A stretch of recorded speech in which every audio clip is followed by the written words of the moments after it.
Before history learned how to write itself, something else was already being built. Stone by stone, with no record of names or nations, structures rose that still challenge our understanding today. They stand in silence, massive, precise, and seemingly indifferent to time. Yet they ask something of us. How were they made? And by whom? Across continents, ancient megastructures display engineering accuracy that rivals and sometimes unsettles modern assumptions. Perfectly cut blocks weighing hundreds of tons. Alignments that mirror the sky. Construction methods that appear deliberate, sophisticated, and strangely out of place in the deep past. These monuments are not myths, nor are they accidents. They are real, measurable, and unresolved. Tonight, we step beyond accepted timelines and comfortable explanations into the shadowed origins of human capability. Let's take a closer look at what came before history remembered us. High in the rugged highlands of southern Georgia, where the wind moves freely across volcanic plateaus and the land feels older than memory, the ruins of Abuli fortress rise from the earth. Built from dark basalt stone, the structure appears almost grown rather than constructed, its walls blending seamlessly with the surrounding rock, as if the mountain itself decided to take shape. At an elevation of over 2,600 meters, Abuli commands sweeping views of the Javakheti region, a place defined by isolation, harsh winters, and long, silent horizons. At first glance, Abuli Fortress seems straightforward, a defensive stronghold from antiquity. Archaeologists generally date it to the late Bronze Age or early Iron Age, roughly between the 2nd and 1st millennia BCE. Its thick walls, circular towers, and enclosed spaces suggest a site designed for protection and control. Nearby, traces of ancient settlements and burial mounds indicate that this was once a lived-in landscape, not an empty wilderness. From a conventional perspective, Abuli fits within a broader pattern of early fortified sites across the Caucasus, evidence of emerging social complexity, tribal organization, and the need to defend valuable territory. Yet the closer one looks, the more questions emerge. The stones of Abuli are enormous, some weighing several tons, fitted together with a precision that seems disproportionate to the tools typically attributed to the period. There is no visible mortar. The walls curve subtly, following a geometry that feels intentional rather than crude.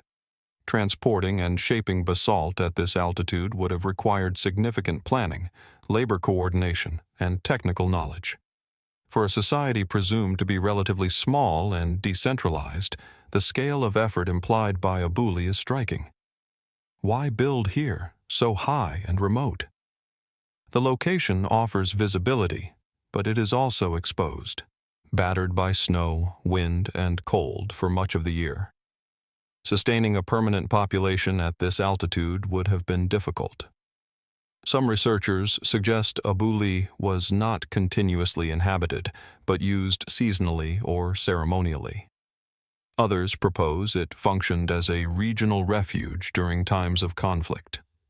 These explanations are plausible, yet none fully account for the fortress's monumental character.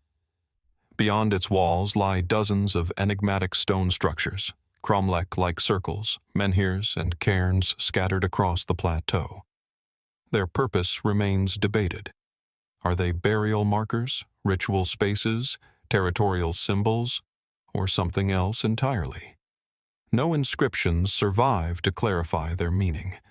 What remains is pattern without context, form without explanation. It is here that more speculative ideas begin to surface. Some researchers have noted alignments between certain stone features and solar or stellar events, suggesting a possible astronomical function. Could Abuli have been more than a fortress? Perhaps a place where observation, ritual, and authority converged? In the absence of written records, such interpretations remain tentative, but they persist because the site itself invites them. More fringe theories go further. questioning whether Abuli reflects a lost tradition of engineering knowledge in the Caucasus, one that predates established historical timelines. Proponents point to similarities between Abuli's stonework and other ancient megalithic sites across the world, arguing for a shared, forgotten technological approach. Mainstream archaeology does not support these claims, yet it also acknowledges gaps in understanding, especially when it comes to how knowledge was transmitted in prehistoric societies. What is certain is that Abuli Fortress does not speak easily. It resists simple categorization, standing at the intersection of settlement, monument, and mystery. Weathered by millennia, stripped of its original voice, it offers only silence and stone. And so the questions remain. Was Abuli merely a stronghold shaped by necessity, or a place imbued with deeper meaning? What compelled ancient builders to invest so much effort in such an unforgiving landscape? And what else, buried beneath the plateau or lost to time, might still wait to be uncovered in the highlands of Georgia? From the volcanic highlands of the Caucasus, where stone seemed to rise naturally from the earth, our journey now moves northwest, across mountains, seas, and millennia of human memory, to another edge of the ancient world. Different in landscape, climate, and culture, yet bound by the same unanswered questions, we arrive at the wind-swept islands of northern Scotland. On the small island of Mousa in the Shetland archipelago, a single structure dominates the low, rolling terrain. Rising nearly 13 meters from the ground, the Broch of Mousa stands alone against the sky, its circular stone walls weathered but intact. From a distance, it resembles a hollowed tower of stacked rock, precise and deliberate, as if placed here rather than built. The sea surrounds it on all sides, its tides and winds a constant presence, unchanged perhaps, since the day the Broch first took shape. Unlike many ancient ruins, the Broch of Mousa is remarkably complete. Built entirely of dry stone without mortar, its double walls curve inward as they rise, creating a hollow interior threaded with stairways, galleries, and chambers hidden within the thickness of the stone. Step inside, and the air cools. Light narrows. Sound behaves differently. The structure feels less like a ruin and more like a machine, one designed with a deep understanding of weight, balance, and space.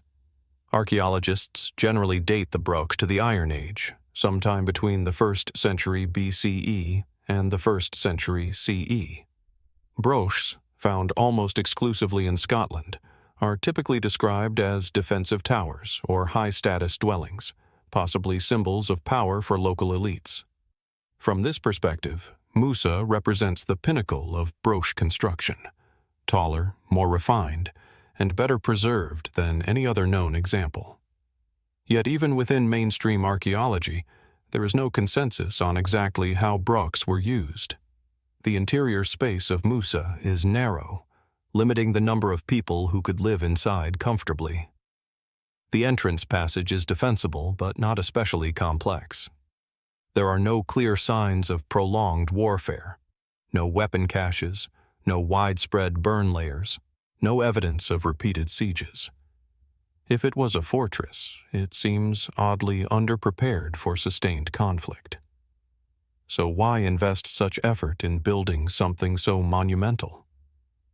The stones of Mousa were carefully selected and stacked with extraordinary precision. The walls, in places over 4 meters thick, contain internal staircases that spiral upward, independent of the central space. This design distributes weight evenly and allows the structure to rise higher than most dry stone buildings ever attempted. Even today, engineers acknowledge the sophistication of the technique. For a society without written plans, metal reinforcement, or modern surveying tools, the achievement is striking. Roman writers provide a brief and curious glimpse into Mousa's past. In the 1st century CE, the historian Tacitus describes the Broch as a refuge for a local chieftain and his bride, suggesting it was already ancient by Roman standards. If true, Mousa may predate the Iron Age timeline commonly assigned to it, or at least challenge assumptions about how long such structures remained culturally relevant. Beyond practical explanations, subtler questions begin to surface. The Broch's form is unmistakably circular, a shape found again and again in prehistoric monuments across Europe. Circles imply continuity, enclosure, and balance. Some researchers have wondered whether Mousa served not only as a dwelling or stronghold, but as a symbolic structure, one tied to social identity, cosmology, or ritual authority. Its commanding presence on the landscape, visible from both land and sea, would have made it a landmark in every sense of the word. Others have noted how sound behaves inside the Broch, how voices carry upward through the hollow walls, how light enters the structure at different angles throughout the day. Could these effects have been intentional? Was Mousa designed to be experienced, not just occupied? More speculative interpretations suggest that Brochs may represent a lost architectural tradition, one that valued durability and verticality in ways we no longer fully understand. The fact that Mousa still stands, largely untouched by collapse, while far younger structures have failed, invites uncomfortable comparisons. What knowledge of stone, stress, and structure existed here that left no written trace? Fringe theories go further still, proposing that Brochs like Mousa were part of a broader, ancient network of monumental sites, built according to principles now forgotten, perhaps even inherited from earlier cultures. Mainstream scholarship finds little evidence for such claims, yet the persistence of these ideas reflects a deeper uncertainty. The Broch does not easily fit into neat categories of house, fort, or tower. Like Abuli fortress before it, Mousa occupies a space between explanation and silence. It is neither purely functional nor obviously ceremonial. It is too refined to be accidental, too enduring to be simple. The people who built it left no inscriptions, no diagrams, no stories carved in stone. What remains is structure, immense, calculated, and strangely reserved. Standing inside the Broch of Mousa today, one is left with a quiet unease. Not fear, but curiosity. The sense that this place once mattered deeply, for reasons now beyond reach. And as the wind moves through the hollow walls and the light fades across the northern sea, a question lingers. How many other achievements like this have been misunderstood, misdated, or lost entirely, simply because they were built before history learned how to remember? From the cold winds of the North Atlantic, where stone towers rose in isolation against an unforgiving sea, our path now turns south, far south, across continents and climates, into a landscape shaped not by frost and rain, but by heat, sand, and time. Here, the mystery does not stand tall against the sky. Instead, it lies low and quiet, embedded in the earth, waiting to be noticed. In the eastern reaches of the United Arab Emirates, near the modern city of Al Ain, the desert opens to reveal Hili Archaeological Park. At first glance, the scene appears modest: patches of greenery, low stone circles, and carefully preserved ruins resting beneath the sun. Yet beneath this calm surface lies one of the oldest and most intriguing records of organized human life in Arabia, dating back over 5,000 years to a time long before written history reached this region. The stones of Hili are pale and worn, shaped from local limestone. They form circular tombs, foundations of dwellings, and traces of irrigation channels. Nothing here dominates the skyline. And yet, the scale of coordination implied by what remains is unmistakable. This was not a temporary camp, nor a wandering settlement. Hili was a place of permanence, planning, and shared purpose, established in an environment that even today demands respect. Archaeologists associate Hili primarily with the Hafit and An-Nar periods, spanning roughly from 3,200 to 2000 BCE. During this time, communities across what is now the UAE began constructing communal tombs, large, circular structures built to house generations of the dead. At Hili, these tombs are among the most refined ever discovered in the region. Some measure over 10 meters in diameter, with carefully fitted stone blocks and internal chambers divided with surprising precision.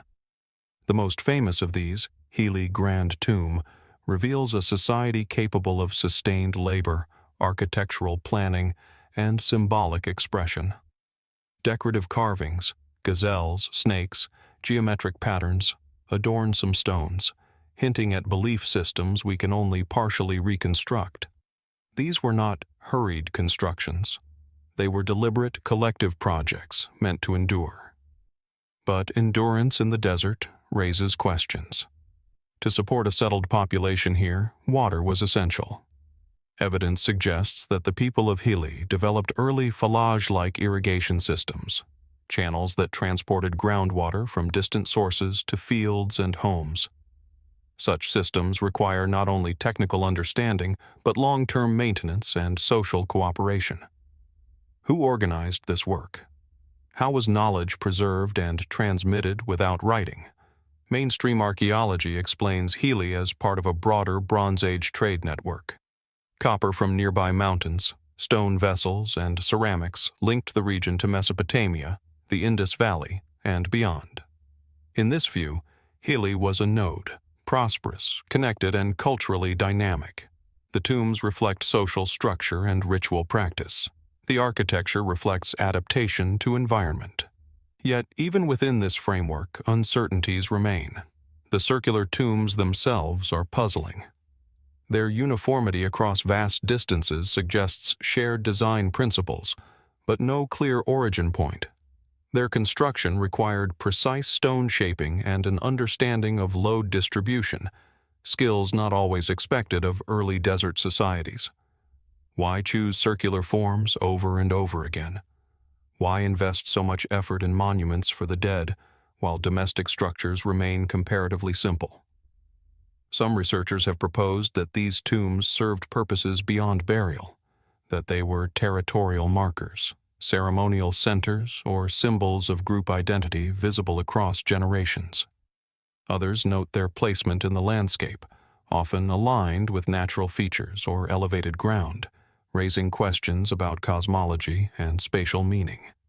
And then there are the elements that resist easy explanation. Certain stone structures at Hili show signs of modification over centuries, suggesting that later populations recognized their importance without fully understanding their original function. Objects found within the tombs, beads from distant lands, finely worked tools, hint at social hierarchies and ritual behaviors still only partially understood. Despite decades of excavation, the internal logic of the site remains fragmentary. More speculative interpretations push further back in time. Some suggest that Hili preserves echoes of an even earlier tradition of stone building in Arabia, one largely erased by shifting climates and encroaching sands. During the so-called Green Arabia phases, this region supported lakes, grasslands, and abundant wildlife. Could Hili represent a surviving imprint of societies whose roots extend deeper than current chronologies allow? There is little direct evidence to support such claims, yet they persist because the archaeological record here is incomplete. Sand conceals as much as it reveals. Every excavation answers one question and raises several more. Like the Broch in Scotland or the fortress in the Caucasus, Hili does not conform neatly to expectations. It challenges assumptions not through scale alone, but through context. Advanced planning in a harsh environment, monumental construction without writing, social complexity without clear central authority. What emerges is not a single mystery, but a pattern. Across vastly different landscapes, highlands, islands, deserts, ancient peoples were shaping stone with confidence and intent, guided by knowledge systems that left few traces beyond the structures themselves. Hili stands as quiet testimony to this shared human capacity, one that predates the historical record yet refuses to disappear into prehistory. As the sun lowers over the Al Ain oasis and shadows stretch across the circular tombs, one question remains suspended in the desert air. How much of our earliest story is still buried here, not lost, but simply waiting, patiently, for the moment when we learn how to see it? From the sunlit stillness of the Arabian desert, where stone circles guarded the memory of the dead, we now move west once more, following invisible threads of ancient knowledge across land and sea. The environment changes again, as it has so many times in this journey. Sand gives way to soil, heat to mist, permanence to green, rolling movement, and rising quietly above the English countryside, another monument waits, not carved from desert stone, but shaped into the living earth itself. Cadbury Castle stands on a limestone hill in Somerset, its silhouette subtle rather than dramatic. From a distance, it appears as a gentle rise in the landscape, its slopes softened by grass and grazing cattle. But as one approaches, the illusion fades. Encircling the hill are massive earthworks, layer upon layer of banks and ditches spiraling upward, enclosing more than 7 hectares at the summit. This is not a natural hill. It is a deliberately fortified place, reshaped repeatedly by human hands over thousands of years. The view from the top is commanding. On a clear day, the land stretches outward in all directions. Valleys, rivers, distant ridgelines, an ideal vantage point in a world without maps or written borders. It is easy to see why people returned here again and again. Cadbury Castle was not built once. It was built, abandoned, rebuilt, and reimagined across millennia. Archaeological evidence suggests that the hill was first used as early as the Neolithic period, around 3500 BCE. Later, during the Bronze Age, signs of occupation increase. By the Iron Age, Cadbury Castle had become one of the most complex hill forts in Britain. Its defenses were immense: multiple concentric ramparts, carefully engineered ditches, and controlled entrances that funneled movement with precision. Constructing them would have required enormous communal effort, planning, labor, and leadership sustained over generations. From a conventional perspective, Cadbury Castle fits within the broader tradition of Iron Age hill forts, defensive settlements, centers of trade, refuges during conflict. Excavations have uncovered roundhouse foundations, storage pits, tools, and imported goods, suggesting a thriving community connected to distant regions. The hill fort appears not as a last stand against enemies, but as a lived-in place, political, economic, and social. And yet, defense alone does not explain everything. The scale of Cadbury Castle exceeds what seems necessary for a simple settlement. Its ramparts were rebuilt and expanded multiple times, even during periods when large-scale warfare appears minimal. Some of the earthworks are so massive that their construction may have been as much symbolic as practical, statements of power visible across the landscape. Who was meant to see them? And what message were they meant to send? The hill itself may hold older significance. Long before the Iron Age fortifications, this place may have been sacred. Neolithic activity suggests ritual use, and later Roman occupation indicates continued importance. The Romans built a temple here, repurposing the hill not as a fortress, but as a spiritual site. After Rome withdrew, Cadbury Castle once again transformed, this time into something harder to define. It is in this post-Roman period that Cadbury Castle slips from archaeology into legend. Local tradition has long associated the hill with Camelot, the legendary stronghold of King Arthur. Medieval writers recorded the belief, and in the 20th century, excavations revealed substantial 5th to 6th century occupation.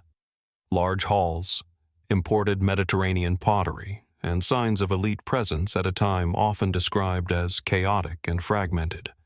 This was no minor refuge.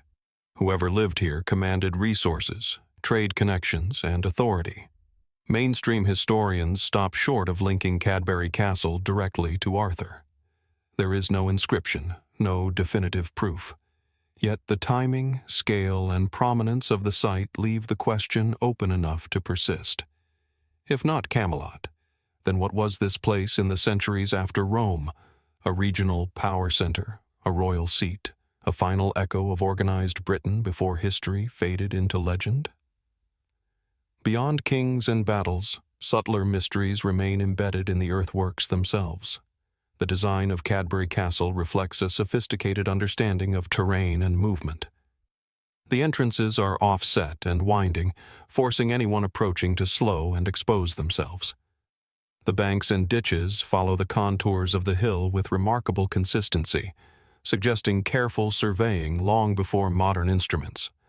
Building and maintaining such structures would have required not only manpower, but inherited knowledge, techniques passed down orally, refined over time. Some researchers have wondered whether hill forts like Cadbury served additional purposes beyond settlement and defense. Their prominent locations, repeated rebuilding, and long-term use hint at roles as ceremonial centers, places where seasonal gatherings, rituals, or negotiations occurred. The hill's visibility, its centrality in the landscape, may have made it a focal point for identity itself. More speculative interpretations go further, proposing that sites like Cadbury Castle were part of ancient territorial systems, aligned with other landmarks, trackways, or even celestial events. While evidence for intentional astronomical alignment is debated, the idea persists, not as certainty, but as possibility. In cultures without writing, memory often lives in place. Hills become stories. Earthworks become maps. What is undeniable is continuity. Few places in Britain show such sustained importance across so many eras. Each culture that encountered Cadbury Castle chose not to erase it, but to adapt it, to layer new meaning atop old foundations. That alone suggests a recognition of something already present. Like the stone towers of Scotland and the desert monuments of Arabia, Cadbury Castle occupies a space between the practical and the symbolic. It is earth rather than stone, shaped rather than stacked, but the intent feels familiar. Human effort on a scale that exceeds immediate need. Construction guided by purpose we can sense, but not fully name. Standing atop the hill today, with wind moving through the grass and the land unfolding below, the defenses seem less like barriers and more like echoes. Echoes of gatherings, decisions, beliefs, and lives that once revolved around this place. And as with so many sites before written history, the question lingers quietly, unresolved. Was Cadbury Castle simply a stronghold shaped by circumstance? Or was it something more? A focal point of memory and meaning whose full story remains buried just beneath the surface, waiting for the right moment to be uncovered. From the rolling hills and fertile valleys of Somerset, where earthworks whisper of kings and legends, we now journey eastward, across the Channel, into the heart of northern France. Here, in the gentle landscape of the Loire Valley, history takes on a different texture. It is a place where stone lies low to the earth, yet speaks in silence that has endured for millennia. Hidden among fields and hedgerows, the Dolmen de Bagneux stands as one of Europe's largest and most enigmatic megalithic monuments, a testament to human ambition, ritual, and the mysteries of a prehistoric past. At first glance, the dolmen appears deceptively simple. Massive horizontal stones, each weighing several tons, rest upon vertical supports, forming a chamber that seems both delicate and impossibly sturdy. The sheer scale astonishes the viewer. Some capstones stretch over 6 meters, supported by stones carefully placed to bear their immense weight. Walking around the site, it is easy to feel dwarfed, not only by the stones themselves, but by the labor, planning, and skill required to assemble them without modern machinery. The dolmen rises from the landscape as if it grew naturally, yet every angle, every joint speaks to deliberate intent. Archaeologists generally date the Dolmen de Bagneux to the Neolithic period, roughly between 4,700 and 4000 BCE. During this era, communities across Western Europe were transitioning from scattered settlements to more complex societies. Monuments like Bagneux were not mere tombs. They were centers of social cohesion, spiritual practice, and shared memory. Excavations have revealed burial remains, flint tools, and pottery fragments, indicating that these structures were intimately tied to the rituals surrounding life, death, and ancestry. Yet the dolmen resists full comprehension. Its size far exceeds that of most contemporary tombs, suggesting a level of organization and labor coordination remarkable for its time. Moving stones of such magnitude, some weighing over 20 tons, would have required ingenuity and persistence, as well as shared purpose among a large community. Why devote so much energy to building a monument so enduring, in a world where survival demanded constant attention? The arrangement of the stones itself invites speculation. The chamber is rectangular, with an entrance oriented along a roughly east-west axis, though the precision of this alignment has led some to consider possible connections to celestial events. Could the rising sun have marked a sacred moment, a time of ritual observance? Or is the orientation purely coincidental, dictated by the terrain and the availability of stones? The evidence does not tell us definitively, leaving room for questions that persist millennia later. Beyond the mechanics and alignment, the dolmen carries a subtler mystery. Its scale seems symbolic as much as functional. Its monumental size distinguishes it from ordinary burial sites, signaling the significance of those interred within. Who were they? Leaders, shamans, or perhaps representatives of an entire community? The absence of inscriptions or written records means we can only infer, guided by material traces and the human imagination. Dolmen de Bagneux is also part of a broader landscape of megaliths, forming a network of monuments stretching across the Loire Valley and beyond. Some researchers suggest that these sites represent an early form of territorial organization, a way for prehistoric communities to mark land, signal identity, or establish sacred geography.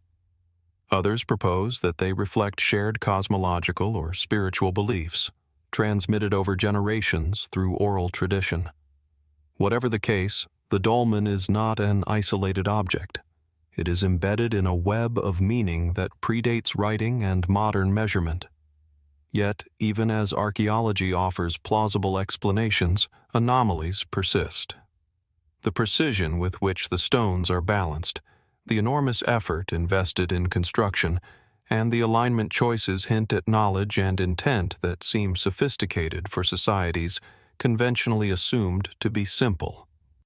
Some fringe interpretations go further, proposing that such megaliths encode knowledge about astronomy, mathematics, or even techniques of engineering now lost to time.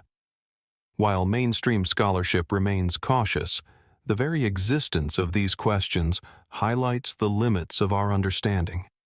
Standing before the Dolmen de Bagneux today, one cannot help but feel the weight of centuries pressing down, not only the literal weight of the stones, but the intangible weight of human endeavor, belief, and memory.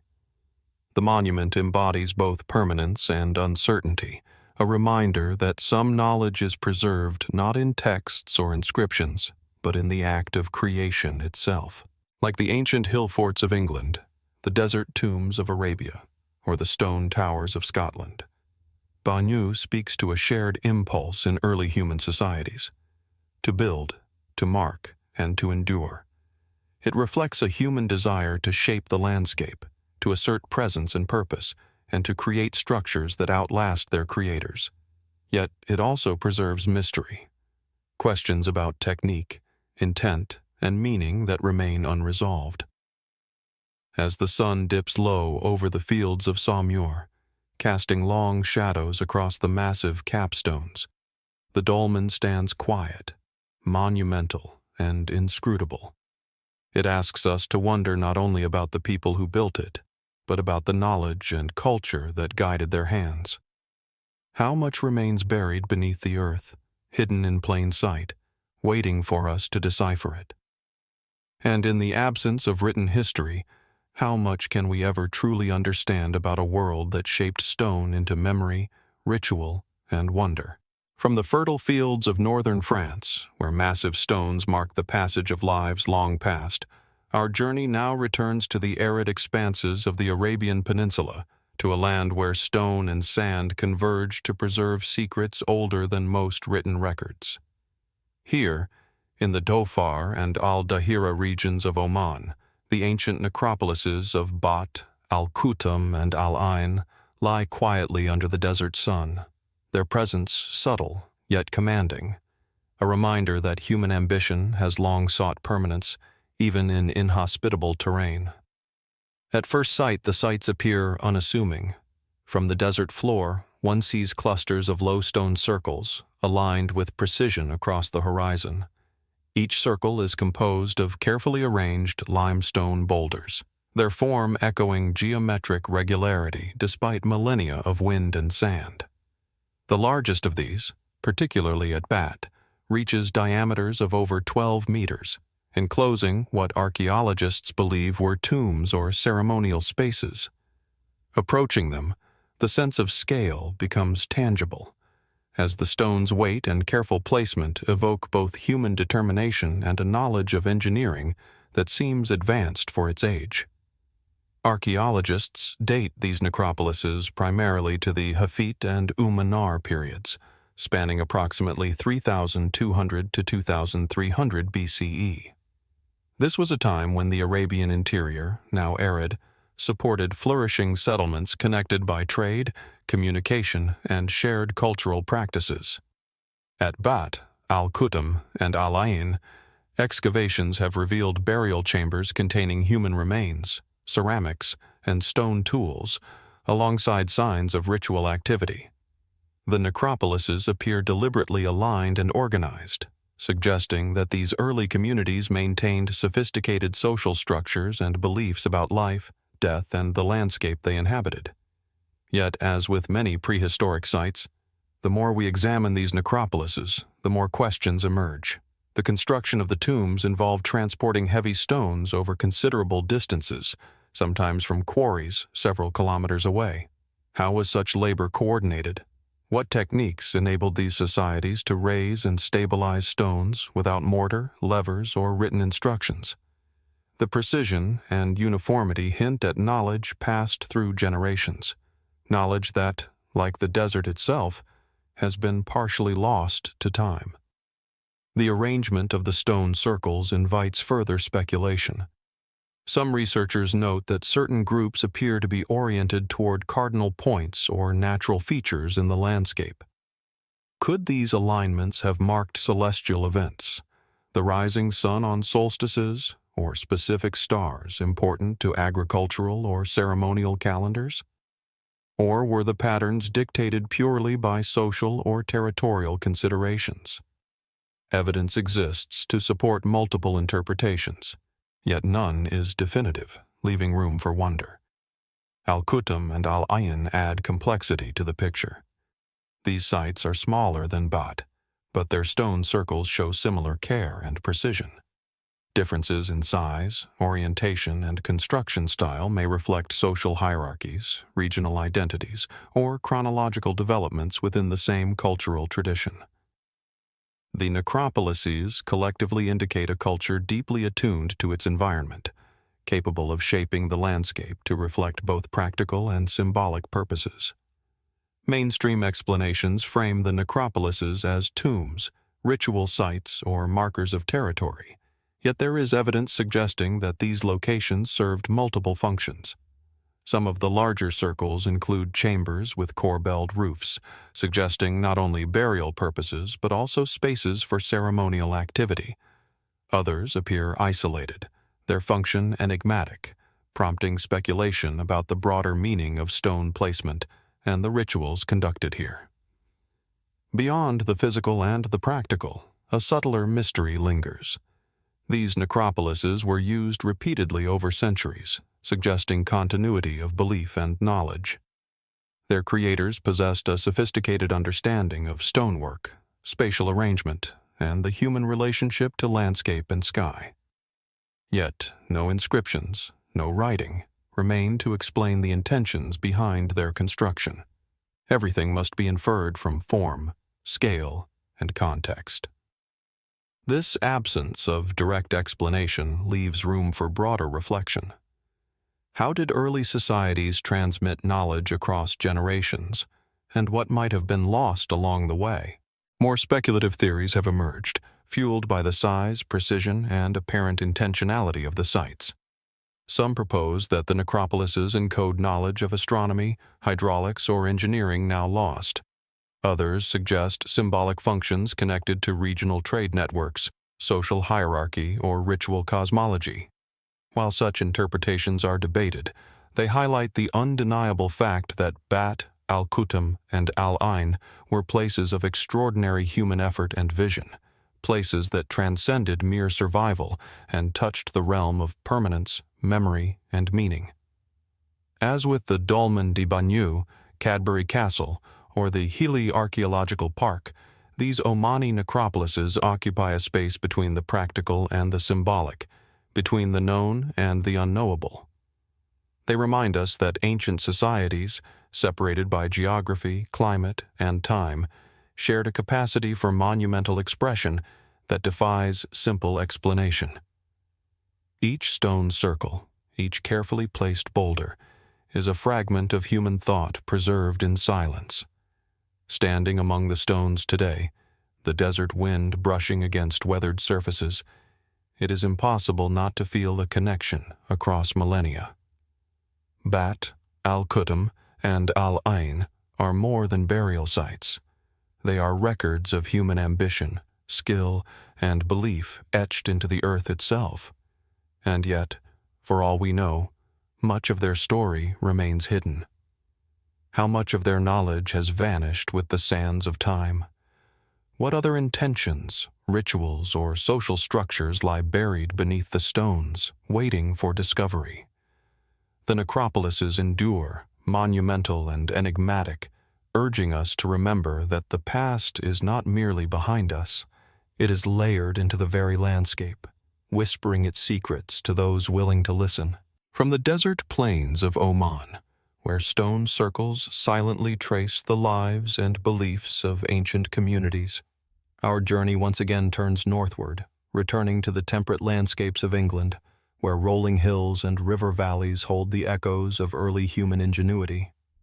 Among these hills, in the county of Dorset, Maiden Castle rises, not as a towering stone edifice, but as an enormous earthwork, a monumental testament to the ingenuity and ambition of prehistoric peoples. Nearby, Danebury, in Hampshire, offers another glimpse into the complex societies that shaped the Iron Age landscape. Together, they invite us to explore the interplay between defense, settlement, and symbolic expression in a world without written history. Maiden Castle is immediately imposing. From the surrounding countryside, the hill fort appears as a layered mound of grass-covered banks and deep ditches, their curves following the contours of the chalk hill beneath. Its scale is staggering. The outermost rampart stretches over 6 kilometers, forming multiple concentric defenses that envelop the summit and lower terraces. Walking along its edges, one senses not only the labor involved in creating such fortifications, but also the careful planning required to integrate them into the natural terrain. Every curve, every ditch, appears calculated to control movement and command attention. Danebury, by contrast, is smaller but no less sophisticated. Excavations have revealed a central area dominated by roundhouse foundations, surrounded by multiple ramparts and ditches. Unlike Maiden Castle, which emphasizes massive outer defenses, Danebury reflects an intimate understanding of community organization, storage, and daily life within the confines of fortified space. Both sites, however, share a key feature: monumental earthworks constructed with precision, reflecting knowledge of engineering, social coordination, and long-term planning.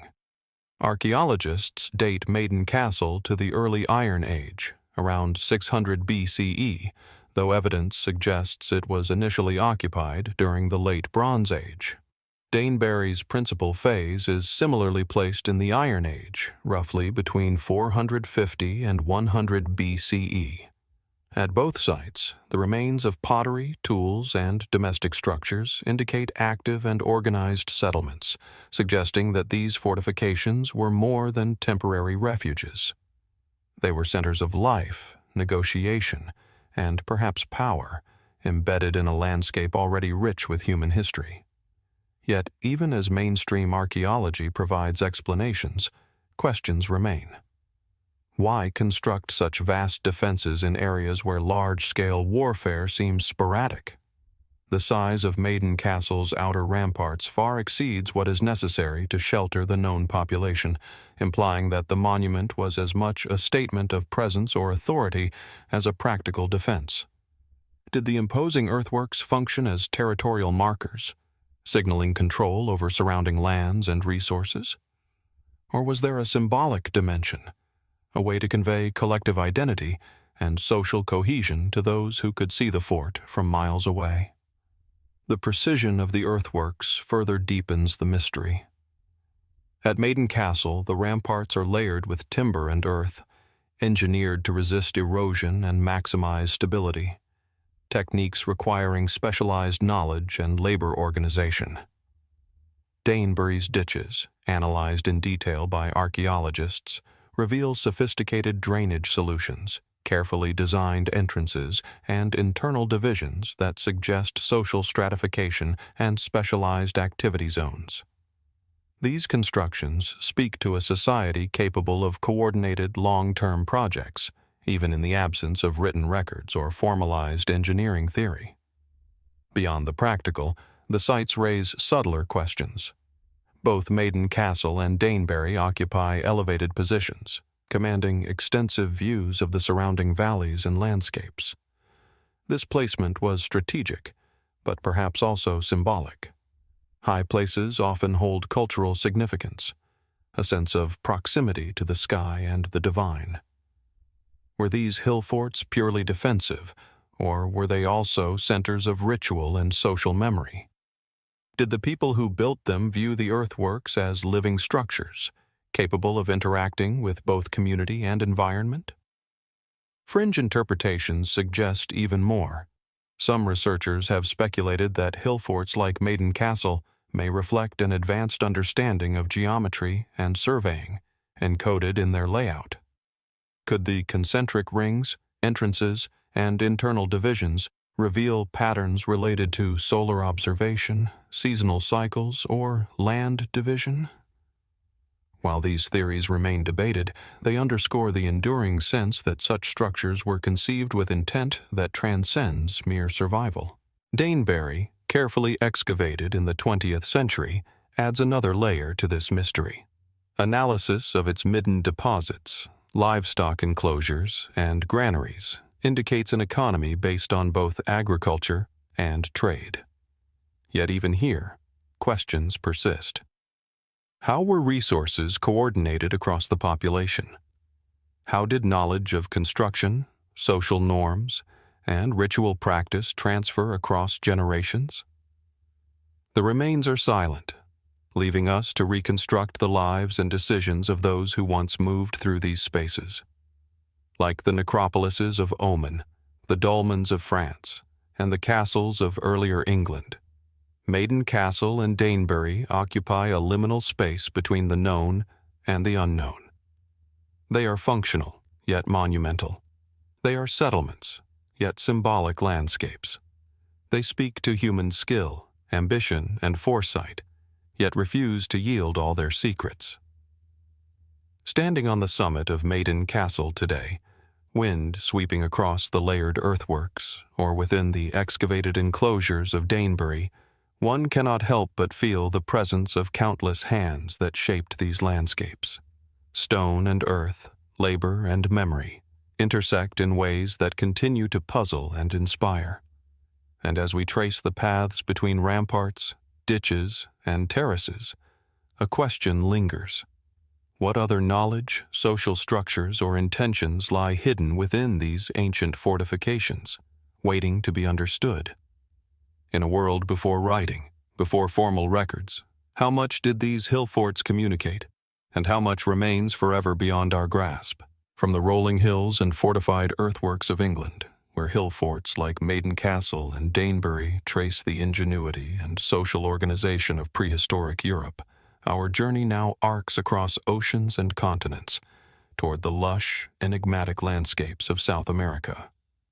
Deep in the Brazilian Amazon, along the banks of the Amazon River and its tributaries, lie the Monte Alegre rock shelters, caves and overhangs carved into limestone cliffs that rise abruptly from the forested plains. Here, under the shadow of jagged cliffs, human creativity and mystery converge, leaving traces of a past both vibrant and perplexing. At first sight, the shelters appear modest. Shaded recesses in the cliff face, their stone surfaces darkened by centuries of exposure. Yet as one approaches, the walls reveal a hidden world of astonishing complexity.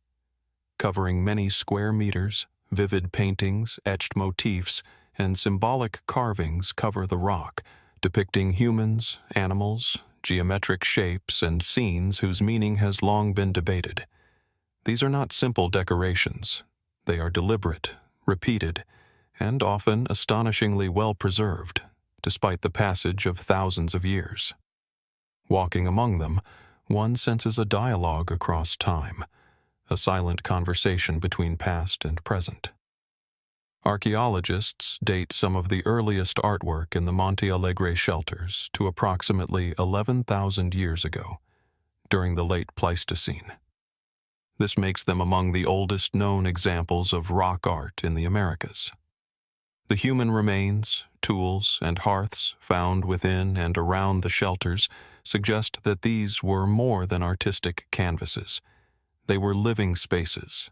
Families, communities, and perhaps even seasonal gatherings occurred here, creating an intimate connection between daily life and artistic expression.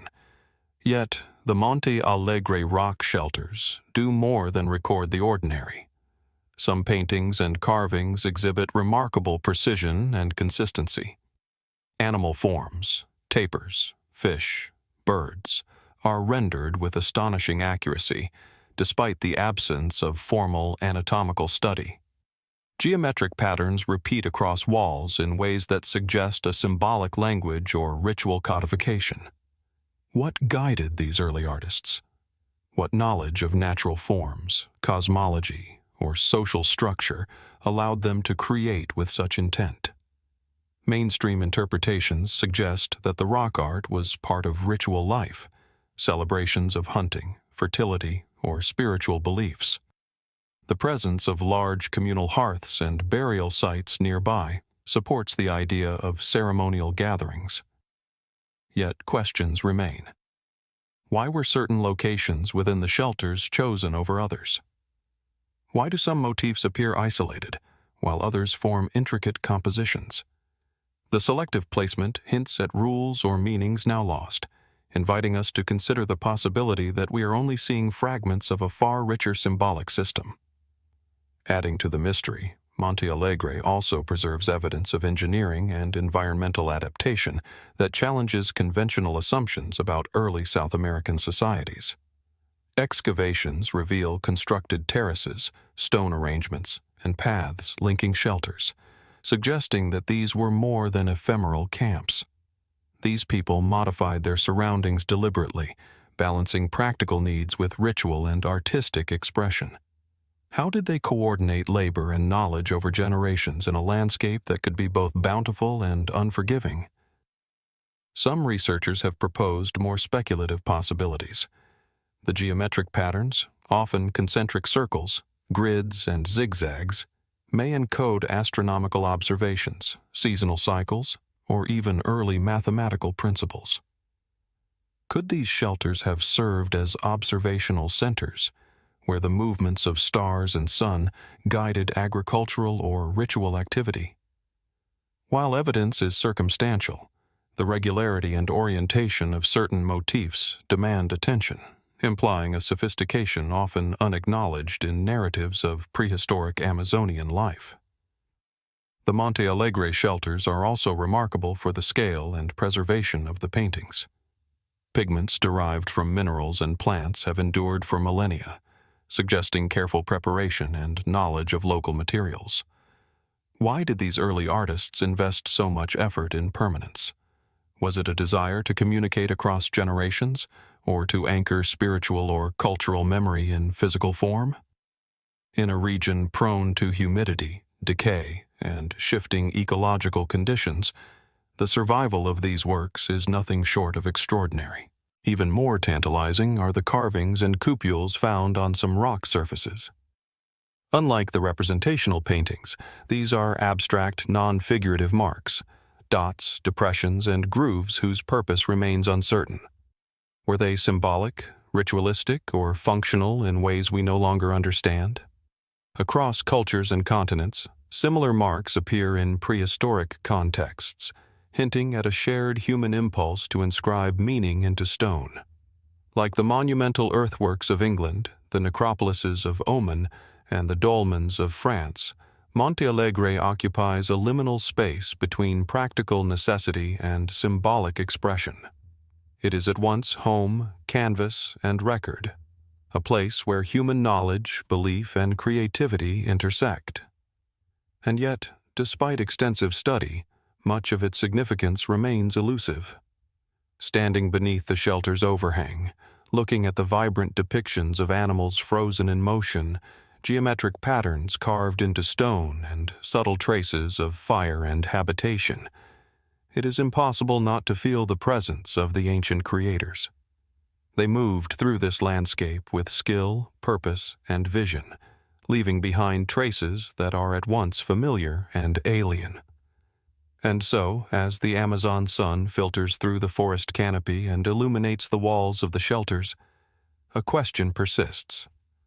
What other knowledge, beliefs, or practices remain hidden in these rocks, waiting to be interpreted?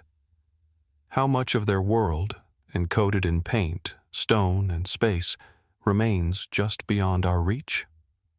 Monte Alegre does not answer. It invites wonder, reminding us that human ingenuity, observation, and artistic expression extend far beyond the boundaries of written history. From the vibrant forests and rock shelters of the Amazon, where early humans left enduring marks of creativity and ritual, our journey now returns to the Mediterranean, where islands rise abruptly from the Aegean Sea, shaped by volcanic fire and human ambition alike.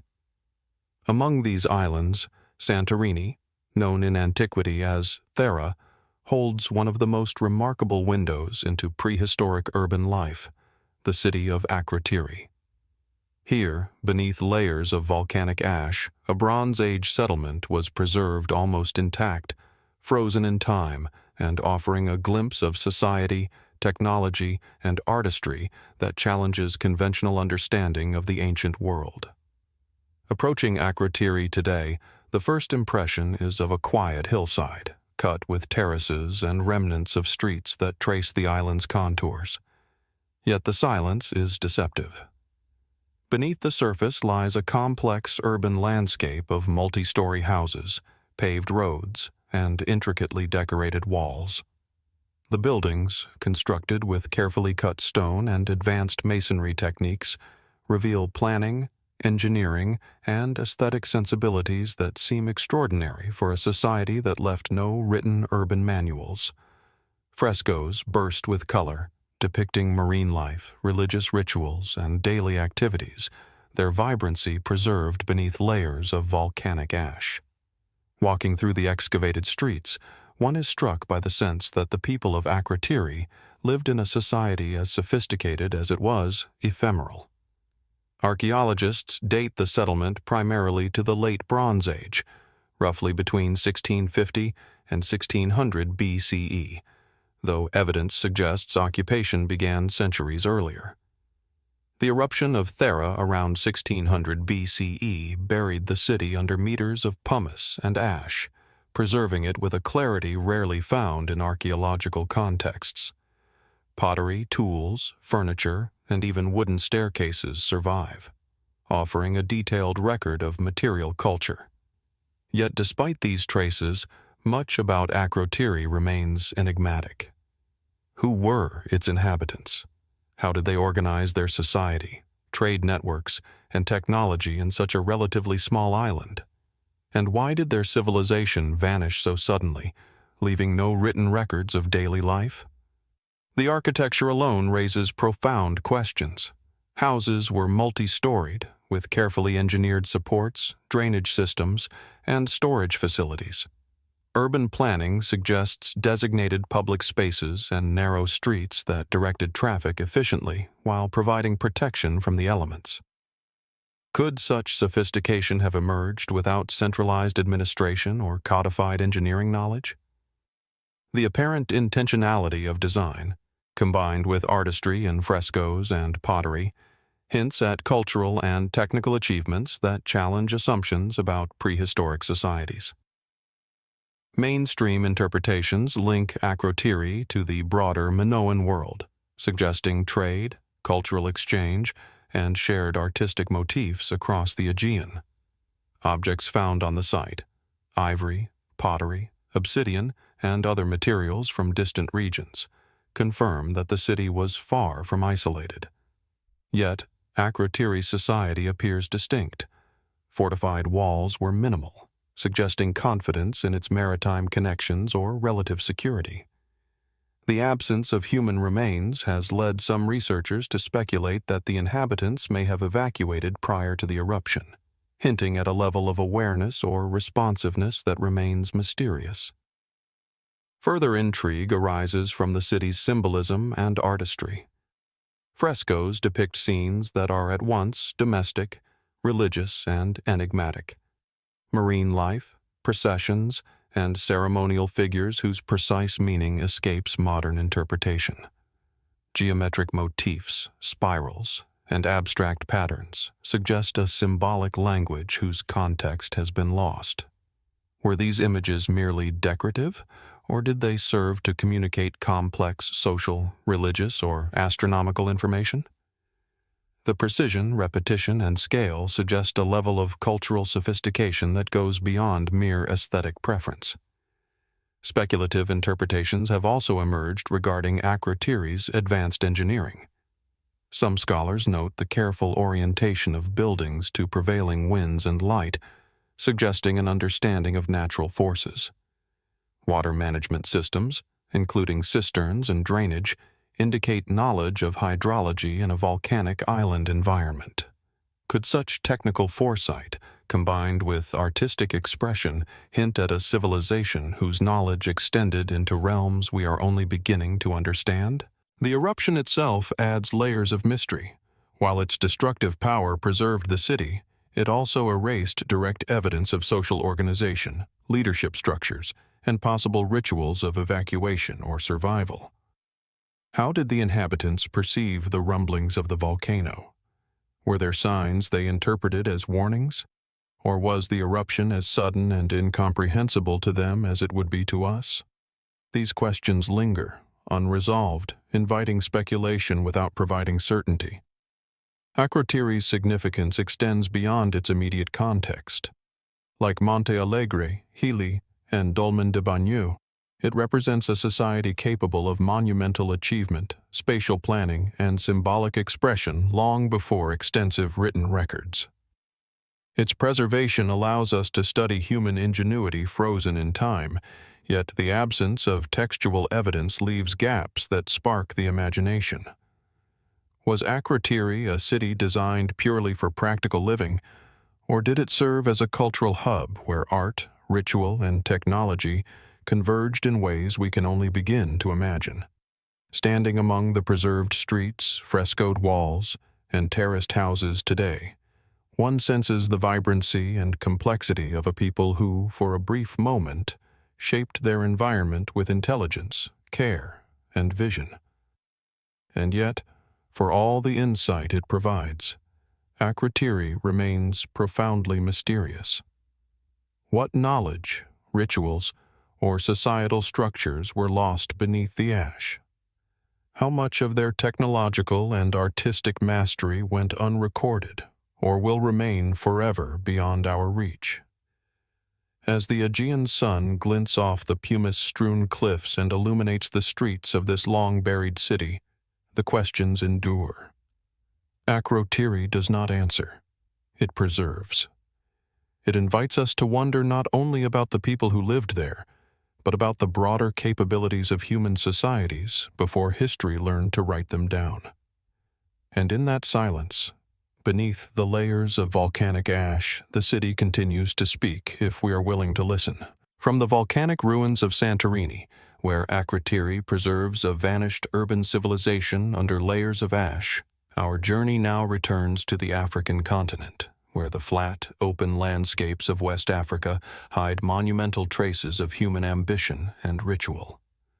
Across Senegal and Gambia, stretching over hundreds of kilometers, lie the enigmatic stone circles of Senegambia, ancient arrangements of standing stones whose presence both captivates and confounds. Here, in the savanna and open plains, simple rocks rise from the earth to form patterns that have endured for millennia, quietly marking the landscape with a mystery that has yet to be fully understood. At first glance, the stone circles appear deceptively modest. Groups of granite stones, many weathered and worn by centuries of wind and rain, form circles, ellipses, or slightly irregular shapes. Some stand alone. Others cluster into larger complexes. The tallest stones reach over 2 meters, carefully placed in deliberate arrangements, each circle measuring anywhere from a few meters to over 20 meters across. Walking among them, one is struck by the rhythm and repetition, stones positioned with a precision that seems intentional, yet whose meaning has long been obscured by time. Archaeologists estimate that the Senegambian stone circles were constructed between the 3rd century BCE and the 16th century CE, with some variation depending on local context. Excavations have revealed burial sites beneath or near many circles, containing human remains, pottery, iron implements, and personal ornaments. This suggests that the stones were linked not only to marking territory or social organization, but also to rituals surrounding death and ancestry. The sheer number of sites, over 1,000 have been documented, points to a large, organized culture capable of sustained labor and coordination over centuries. Yet even with this evidence, profound questions remain. How were such vast numbers of stones transported, shaped, and arranged without the use of metal tools in some contexts? What knowledge guided their placement? And why did generations of communities choose to invest so much effort in constructing these monuments, often in locations removed from obvious centers of population or trade? The answer may lie partially in social and spiritual practice, but the full scope of intent remains elusive. The arrangement of the circles hints at symbolic or astronomical purposes. Certain complexes show orientations that may align with the sun's path, lunar cycles, or cardinal directions, though interpretations vary. Could these alignments have marked seasonal events, agricultural cycles, or religious observances? Or were they simply the expression of aesthetic and social norms, codified in stone? The absence of contemporary written records leaves these questions open, inviting cautious speculation. The burial evidence adds another layer of intrigue. Human remains found at many circles indicate the repeated use of some sites over generations, sometimes centuries. Accompanying artifacts, iron tools, beads, and ceramics suggest hierarchical distinctions, trade connections, and ritual practices. The stones themselves may have served to commemorate the dead, act as markers of lineage, or create sacred space. Yet the exact rituals performed remain mysterious, leaving room for interpretation and wonder. Some researchers have drawn parallels between the Senegambian circles and other stone circle traditions worldwide, from the megalithic monuments of Europe to the dolmens of Arabia, raising tantalizing questions about human behavior, cultural transmission, and the universality of monumental expression. Were these societies operating in isolation, developing similar architectural solutions independently, or was there some broader knowledge of stone construction that traveled across regions and centuries? The archaeological record provides no definitive answers, only patterns and conjecture. The precision and consistency of certain circles, along with the repeated placement of stones over generations, hint at a long-term knowledge system, one maintained without writing, yet precise enough to be reproduced across landscapes.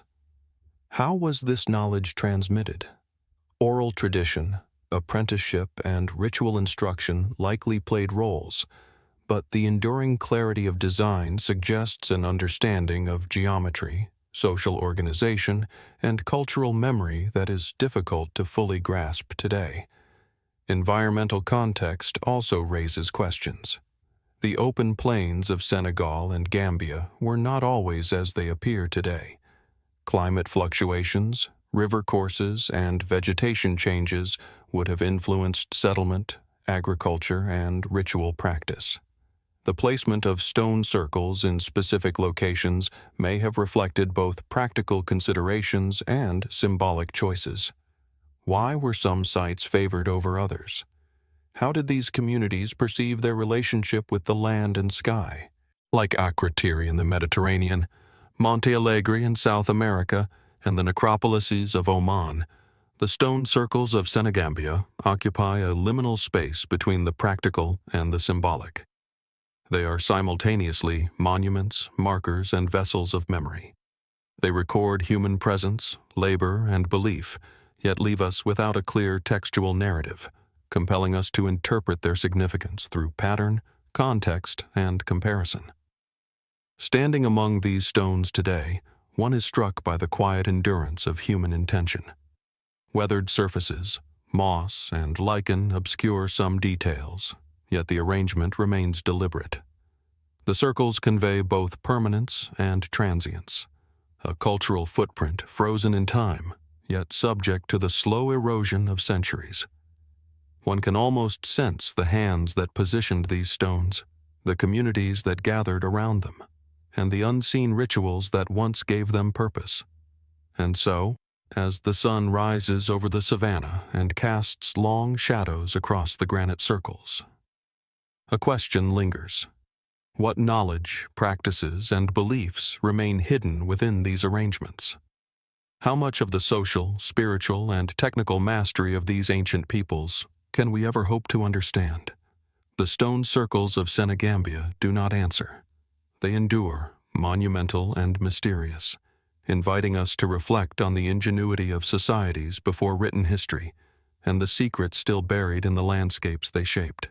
From the open plains and granite circles of Senegambia, where communities once arranged stones with care and precision, our journey returns to the windswept landscapes of southern England, where the interplay of earth, stone, and sky has long inspired awe and speculation.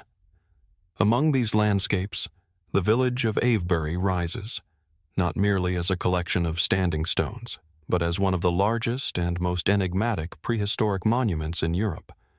Here, stone and human ambition intersect across centuries, leaving behind a complex tapestry of circles, avenues, and earthworks that continues to defy simple explanation. Approaching Avebury today, one is immediately struck by the sheer scale of the site. Unlike smaller stone circles, this monumental complex encompasses over 30 hectares, with an enormous henge earthwork encircling the main circles. Within it, massive sarsen stones, some weighing upwards of 40 tons, rise abruptly from the grass, forming 3 separate circles connected by avenues of paired stones that stretch into the surrounding countryside. The placement of these stones is deliberate, yet the reasoning behind it remains elusive. Walking among them, one senses both the labor required to erect such monoliths and the intention that guided their arrangement, as if the landscape itself were being shaped to convey meaning beyond immediate function. Archaeological studies date Avebury primarily to the Neolithic period, around 2850 to 2200 BCE, though evidence suggests that the site was used and adapted over centuries. Excavations have revealed burial mounds, ritual deposits, and traces of domestic activity nearby, indicating that Avebury was not a single-purpose monument, but a living center of human activity, ceremonial, social, and perhaps political. The enormity of the undertaking, combined with the repeated modification of the site over generations, implies a society capable of sustained organization, planning, and knowledge transfer. Yet even with centuries of study, the purpose of Avebury remains uncertain. Traditional interpretations suggest that the circles served ritual or ceremonial functions, perhaps linked to the cycles of the sun and moon, seasonal celebrations, or ancestral worship. Some researchers emphasize the astronomical alignments observed in certain stones and avenues, proposing that the site functioned as a calendar, marking solstices, equinoxes, or other celestial events. Others see in Avebury a territorial or social marker, asserting the presence and identity of a community across generations. But each explanation, while plausible, leaves much unexplained. Why choose these specific locations and arrangements? How did communities coordinate the transportation and erection of such enormous stones without advanced machinery? The avenue leading from the main circles, formed by pairs of standing stones, adds another layer of intrigue. Its linearity contrasts with the circular geometry of the henge, suggesting movement, procession, or connection between spaces. Did these avenues guide ritual activity, linking the monument to distant natural features or sites of significance? Could they represent symbolic pathways between realms, life and death, earth and sky, human and divine? These questions remain open, as evidence offers hints but not answers. Material findings within and around Avebury deepen the mystery. Flint tools, pottery fragments, and occasional deposits of animal bones suggest ritual offerings and practical activity. Yet the scale of the stones and their arrangement implies that symbolic and ceremonial considerations often took precedence over utilitarian concerns. How did the builders of Avebury conceive such a site without written instructions? How was knowledge transmitted from one generation to the next to preserve the integrity of design over centuries? Comparisons with other prehistoric monuments, such as Stonehenge or the stone circles of Senegambia, emphasize Avebury's uniqueness. Its sheer scale, the integration of multiple circles within a single henge, and the presence of avenues extending into the landscape suggest a complex understanding of space, geometry, and social coordination. Some researchers have proposed that Avebury may have functioned as a regional center, where multiple communities gathered for shared ritual, negotiation, or ceremonial activity. Yet the exact nature of these gatherings, and the meanings attached to them, remain elusive. Fringe interpretations have also emerged over time. Some speculate that the site encodes advanced astronomical knowledge or represents a form of prehistoric surveying, aligning with distant hills, rivers, or celestial events. Others propose that the site functioned as a locus of collective memory, embedding social or spiritual knowledge into stone itself. While such hypotheses are debated, they underscore the enduring sense that Avebury communicates more than it explicitly reveals. The enduring presence of Avebury, with stones weathered by millennia yet still standing, evokes both permanence and mystery. Each monolith is a testament to human effort, coordination, and vision, but also a silent question. What knowledge, Belief systems or intentions guided their placement. Like the Senegambian circles, Akrotiri, and Monte Alegre, Avebury occupies the space between the practical and the symbolic, the observable and the interpretive, reminding us that human ingenuity often transcends the written record. Walking through the grassy avenues today, one can imagine the processions, gatherings, and rituals that may have occurred here.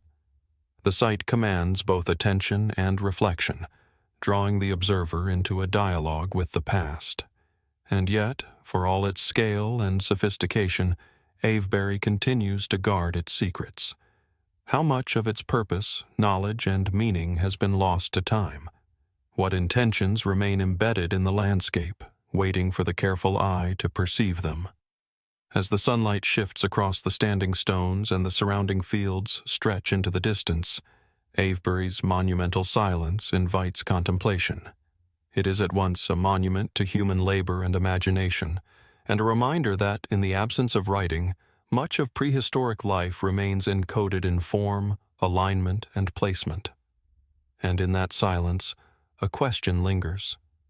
What is still hidden within these stones, waiting to be discovered, understood, and perhaps finally heard? From the wind-swept plains and monumental stones of southern England, where Avebury rises in a labyrinth of circles and avenues, our journey now turns northward once again to the Baltic coast of Sweden, where the island of Öland stretches like a ribbon across the horizon. Here, amid limestone ridges, pastures, and coastal winds, the Eketorp fortress emerges, a circular stronghold whose walls, carefully reconstructed and excavated, offer a rare window into Iron Age and early medieval life in Scandinavia. Unlike the expansive earthworks of southern England, Eketorp is compact, deliberate, and meticulously organized, its design revealing a society that balanced defense, daily life, and social complexity in a single, contained space. Approaching Eketorp today, the first impression is of circular order and restraint. The fortress is bounded by thick stone walls, approximately 5 meters wide, enclosing an area roughly 120 meters in diameter. Inside, excavations reveal the remains of dwellings, workshops, storage pits, and communal spaces arranged with deliberate regularity. The circular plan itself evokes both protection and symbolism, suggesting an understanding of geometry and space that served multiple purposes.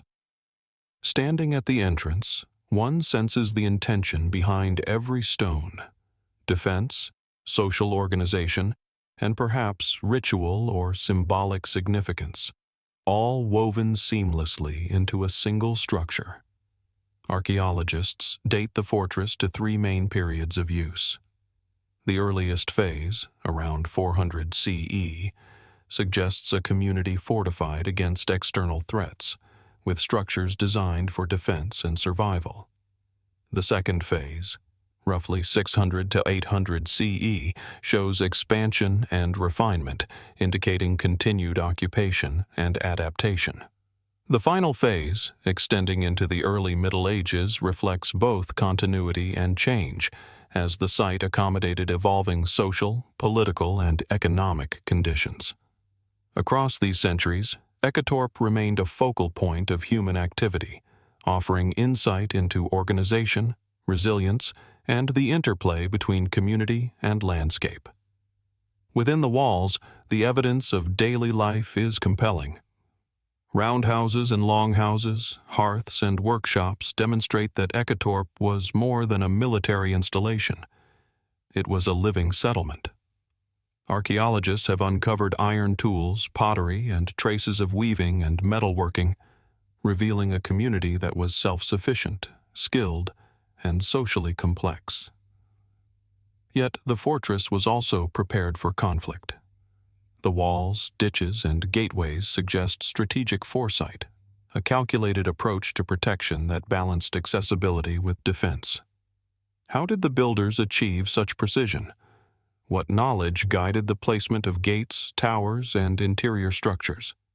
These questions underscore the sophistication of Iron Age engineering, much of which leaves no written trace. The circular layout of Eketorp also invites speculation about symbolic meaning. Circular fortifications are rare in comparison to rectangular or irregular designs, and the choice of a perfect geometric form may reflect more than practical considerations. Did the builders perceive circularity as protective, sacred, or socially unifying? Was the form intended to foster community cohesion, or to convey status and authority to those approaching from the surrounding landscape? The absence of written records leaves these questions unanswered, yet the spatial arrangement itself speaks volumes about intention, knowledge, and perception. Excavations at Eketorp have revealed artifacts that hint at both local and far-reaching connections. Iron weapons, trade goods, and imported pottery suggest interaction with distant communities, reflecting a society engaged in trade, negotiation, and cultural exchange. This connectivity challenges assumptions that fortresses were purely isolated refuges, indicating instead that Eketorp was a hub of communication, economic activity, and social organization. How were such networks maintained over generations, and how did the community integrate external influences without compromising its own identity? These questions linger, embedded in the walls, streets, and artifacts of the site. The defensive features of Eketorp also raise intriguing questions. The outer walls were constructed with multiple layers of stone, sometimes reinforced with timber, forming formidable barriers against intrusion. Gateways were narrow, carefully positioned, and designed to control movement, while interior structures were arranged to maximize both habitation and safety. How did communities without modern surveying instruments achieve such precision and coherence? The answer likely lies in accumulated knowledge, oral instruction, and a deep understanding of materials and landscape, skills passed from generation to generation yet largely invisible in the archaeological record. Some researchers have proposed that Eketorp may have served multiple symbolic and social functions beyond defense. Its prominence on the Öland landscape, visible from surrounding hills and coastal approaches, could have marked territory, demonstrated status, or acted as a center for ritual gatherings. Like other prehistoric and early historic sites we have explored, from Akrotiri to Monte Alegre to Avebury, the fortress occupies a liminal space between practical and symbolic, daily life and spiritual significance. Could it have functioned as both a community center and a statement of identity, a place where survival and belief intersected in stone and earth? The preservation of Eketorp offers unique insight into the lives of its inhabitants, yet also underscores how much remains unknown. Organic materials, wooden structures, and ephemeral artifacts have decayed over centuries, leaving gaps in the story of human activity. While reconstructed walls and dwellings provide an impression of scale and organization, they cannot fully convey the social dynamics, rituals, or knowledge that shaped daily life within the fortress. How were decisions made? What social hierarchies governed labor, defense, and ritual practice? The material evidence hints but does not answer fully. Eketorp's location on Öland is also significant. The island's limestone terrain, proximity to the Baltic Sea, and open landscapes created both opportunities and challenges for settlement. Water access, agricultural potential, and visibility likely influenced the placement and orientation of the fortress, while isolation may have necessitated strong communal cohesion. How did inhabitants adapt to environmental pressures while sustaining complex social structures? How did they balance defense, trade, and daily life in such a relatively constrained setting? These considerations deepen our appreciation for the intelligence and foresight that guided the site's construction and occupation. Like the stone circles, dolmens, necropolises, and urban settlements explored earlier in this journey, Eketorp exemplifies a human capacity to organize, innovate, and leave enduring traces across millennia. Its walls speak of protection and permanence. Its layout speaks of intention, knowledge, and cultural expression. Yet, for all we can observe and measure, the fortress remains a puzzle. How much of its social, technological, and symbolic significance will remain forever hidden beneath layers of soil and time?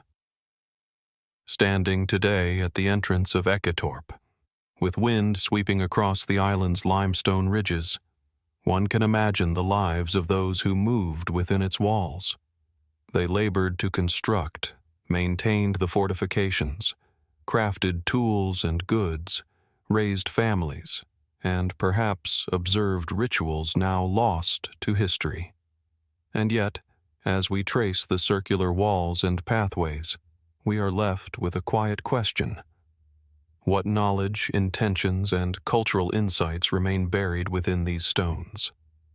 How much of the story of human ingenuity before writing, before modern technologies, is encoded in this landscape, waiting for the patient eye and mind to discern?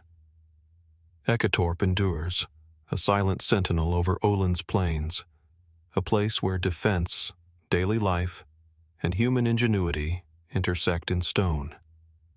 It reminds us that monumental effort, sophisticated planning, and communal vision existed long before written history, and that even in the absence of texts, the past can communicate in form, alignment, and structure. And yet, as with so many sites we have explored, the fortress keeps its deepest secrets hidden, inviting reflection, wonder, and the enduring pursuit of understanding what lies beyond the reach of modern knowledge. From the windswept island of Öland, where Eketorp Fortress rises in circular precision, and the ingenuity of Iron Age Scandinavia is etched in stone, our journey now turns southwest, across the European continent to the rugged coastlines of northwestern Spain. Here, perched dramatically atop Monte Santa Trega in Galicia, the Castro de Santa Trega emerges, a hill fort whose weathered stone walls, terraces, and circular dwellings evoke a prehistoric society both strategic and sophisticated. Unlike the planned enclosures of Eketorp, Santa Trega occupies a natural elevation, its contours intertwined with human construction, forming a settlement that seems to rise organically from the mountain itself. Approaching Castro de Santa Trega today, the first impression is of scale and intimacy combined. From the summit, one can gaze across the Minho River estuary and into the Atlantic beyond, a vantage point both breathtaking and strategic. The hilltop is dotted with circular stone foundations, some measuring just a few meters in diameter, others forming clusters that suggest neighborhoods or social groupings. Carefully constructed terraces follow the contours of the slope, stabilizing the site while creating level surfaces for habitation. The entire settlement is enclosed by low defensive walls, whose arrangement follows the irregularities of the mountain rather than a geometric plan, a subtle blend of practicality and adaptation to the natural environment. Archaeologists date the primary occupation of Castro de Santa Trega to the Iron Age, roughly between 500 BCE and 100 CE, though evidence suggests earlier activity in the area. Excavations have uncovered circular dwellings built of stone with thatched roofs, storage pits, hearths, and traces of communal spaces. Pottery, iron tools, and ornamental objects indicate a community both self-sufficient and connected to broader trade networks, linking the inhabitants to coastal and inland regions. Yet the site is more than a settlement. It is a carefully negotiated landscape, where natural topography and human construction combine to create a defensive, functional, and symbolic environment. The location of Santa Trega invites immediate questions. Why settle atop such a steep, exposed hill when lower, more accessible ground was available? The answer is partially practical. Visibility across the surrounding estuary and coastline allowed for early detection of approaching threats, while steep slopes and constructed walls offered formidable defense. Yet there may also have been symbolic reasoning. Elevated settlements often carry ritual or social significance, projecting authority, control, and cultural identity over surrounding territories. Could Santa Trega have served not only as a habitation site, but also as a center for regional governance, ceremony, or social cohesion? The circular dwellings themselves evoke both familiarity and intrigue. Each structure follows a precise plan. Low stone walls forming a ring, with central hearths and storage areas arranged for efficient use. The uniformity across the settlement suggests shared building knowledge, cultural continuity, and social organization. How was this knowledge transmitted? How did the inhabitants coordinate labor, resource allocation, and construction techniques without written records? These questions point to a sophisticated society capable of sustaining complex architecture and social networks over generations. Defensive features at Santa Trega add further depth to the mystery. The stone walls, though not enormous, are carefully aligned to take advantage of natural barriers, while terraces provide both stability and controlled access. Gates, ramps, and narrower passages suggest a thoughtful understanding of movement and security. Were these defensive measures purely practical, or did they serve symbolic purposes as well? The integration of walls, dwellings, and terraces into the mountain landscape implies intentionality beyond mere survival, a design informed by observation, experience, and cultural meaning. Artifacts found at Santa Trega provide glimpses of daily life, trade, and ritual practice. Pottery sherds reveal local styles as well as influences from the Atlantic coast and interior regions, indicating interaction and exchange. Metal tools and weapons speak to both domestic needs and the potential for conflict. Personal ornaments and symbolic objects hint at belief systems, social differentiation, and perhaps ritual observance. Yet, despite these discoveries, much remains opaque. How did the inhabitants understand their world, their cosmology, and their place within it? How were rituals, social hierarchies, and knowledge encoded in both material culture and landscape? Some speculative interpretations extend beyond the practical. Certain alignments within the settlement, subtle orientations of dwellings, and the positioning of communal spaces may reflect awareness of celestial phenomena, seasonal cycles, or sacred landscapes. Could the design of Santa Trega encode astronomical knowledge, territorial markers, or symbolic cosmology? The evidence is suggestive but not conclusive, leaving room for reflection and interpretation, much as we have seen in Akrotiri, Monte Alegre, and Avebury. The mountain itself contributes to the settlement's enigmatic aura.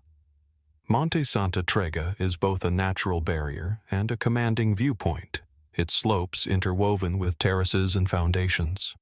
The interplay of natural and constructed features suggests a worldview in which humans did not simply occupy the land, they shaped it in harmony with its existing forms. How did these inhabitants perceive their environment? Did they consider the mountain sacred, protective, or symbolic? And how did the settlement's placement influence social, economic, and ritual life? The endurance of Castro de Santa Trega underscores the lasting capabilities of prehistoric societies. Despite exposure to centuries of wind, rain, and human activity, the terraces, foundations, and walls remain, allowing a glimpse into lives that spanned generations. Yet even as the material record preserves architectural and spatial knowledge, it cannot fully convey the intangible aspects of society, the beliefs, narratives, and cultural logic that guided daily life. What knowledge remains encoded in the terraces, walls, and dwellings, waiting for careful study and interpretation? Like the sites we have visited across continents, from Eketorp in Sweden to Avebury in England, Monte Alegre in Brazil, and the stone circles of Senegambia, Santa Trega embodies a human impulse to organize space, express identity, and engage with both the practical and the symbolic. It is a settlement, a fortress, and a statement of cultural presence, all in one. And yet, for all its clarity in stone and earth, it continues to withhold its deepest secrets. Standing on the summit today, surveying the Atlantic horizon, the terraces beneath one's feet, and the patterns of circular dwellings fading into the hillside, it is impossible not to feel the presence of those who built, lived, and shaped this place. They moved with purpose, constructed with care, and left traces that endure millennia later. And yet, the questions persist. How much of their social, technological, and symbolic knowledge is lost to time? How did they conceptualize their world, and what remains hidden in the alignment of stones, terraces, and dwellings? Castro de Santa Trega endures as a monumental intersection of human ingenuity, environmental adaptation, and cultural expression. It reminds us that long before written history, societies were capable of creating spaces that combined defense, community, and symbolic meaning. And as we trace the paths, walls, and terraces of this hilltop settlement, we are confronted with the enduring enigma. What stories, rituals, and knowledge remain embedded in this landscape, waiting for us to discover and understand? From the rugged heights of Galicia, where Castro de Santa Trega perches above river estuaries and the Atlantic, we now move eastward across the European continent, to the rolling hills and plateaus of ancient Gaul. Here, scattered across France, Switzerland, and Belgium, the Gallic Hillforts, or Oppida, rise from the landscape, vestiges of Iron Age communities that shaped their environment with both ambition and sophistication. Unlike the isolated, elevated settlements of Galicia or the precise circular fortresses of Scandinavia, these hill forts vary widely in scale, design, and context, offering a complex portrait of societies negotiating defense, social organization, and identity long before written history could record their endeavors.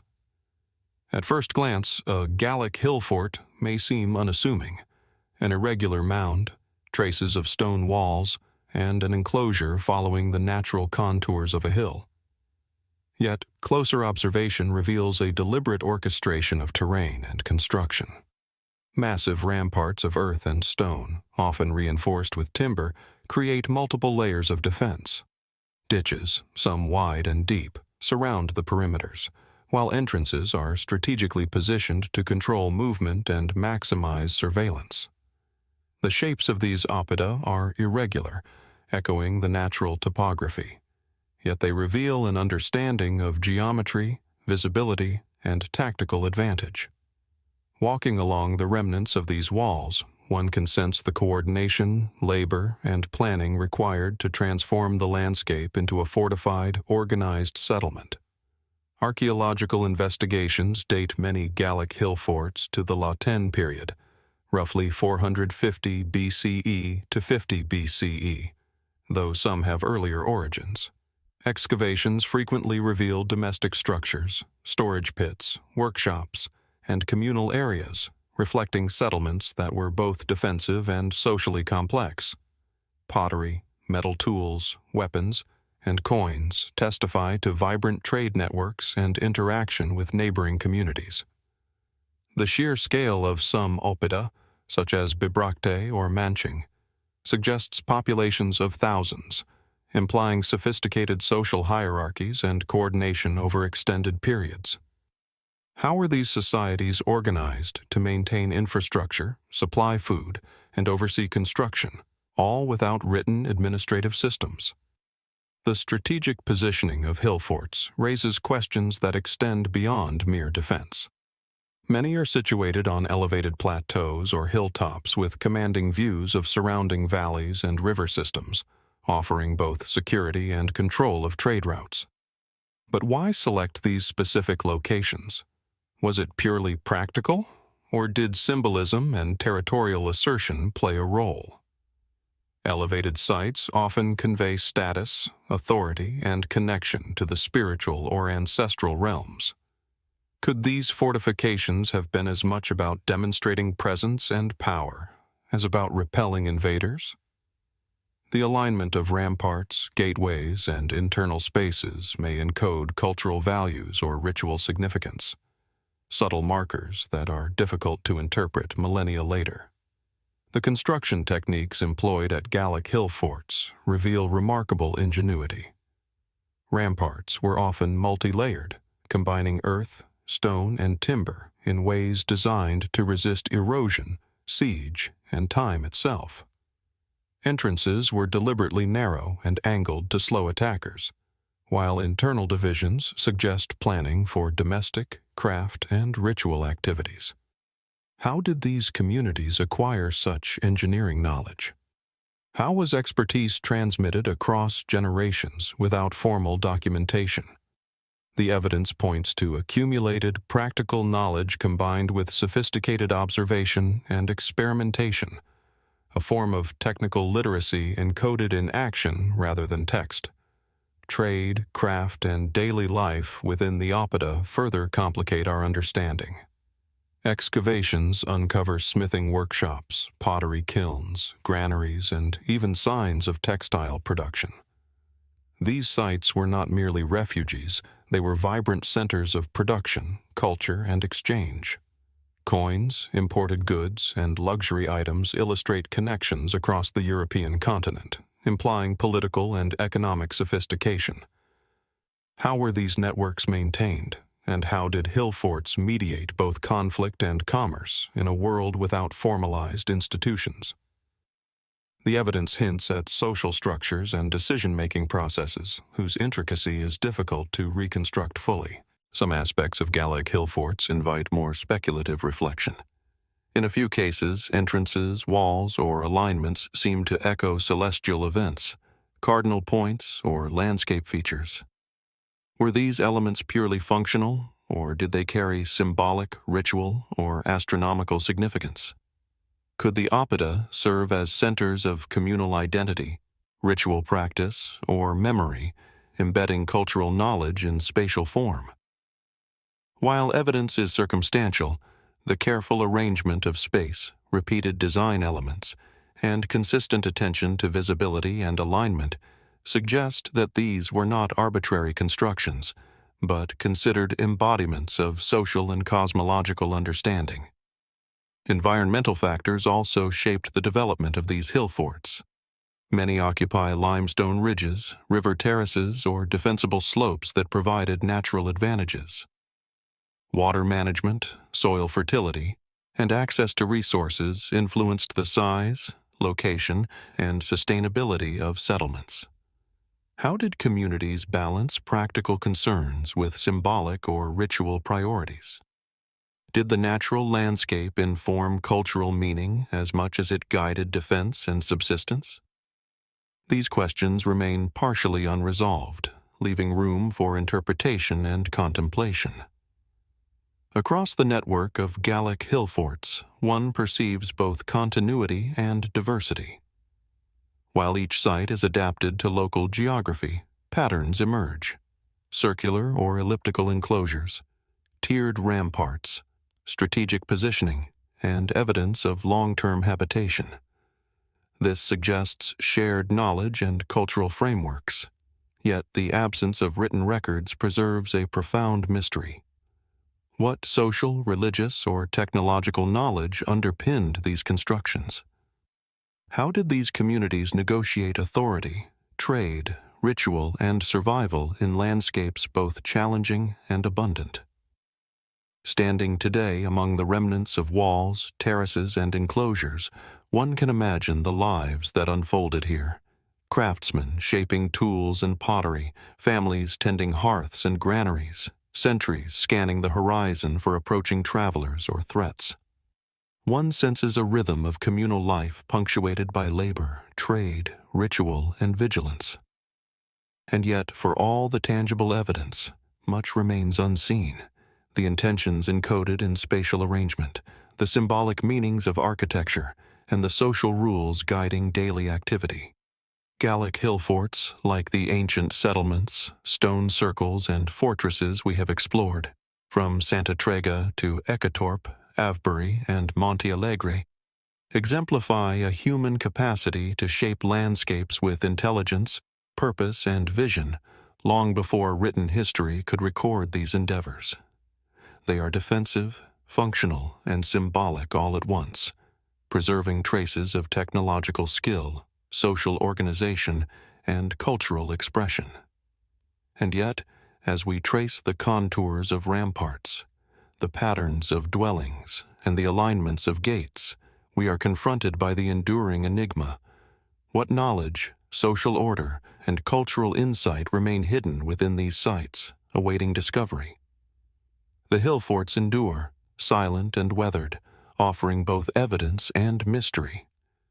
They remind us that human ingenuity is ancient, adaptive, and often intangible, encoded in stone, earth, and spatial design rather than words. And as we gaze across valleys and plateaus from these ancient enclosures, a question lingers. How much of their purpose, their technology, and their societal complexity lies beyond our reach, hidden in the interplay of landscape, stone, and human intention?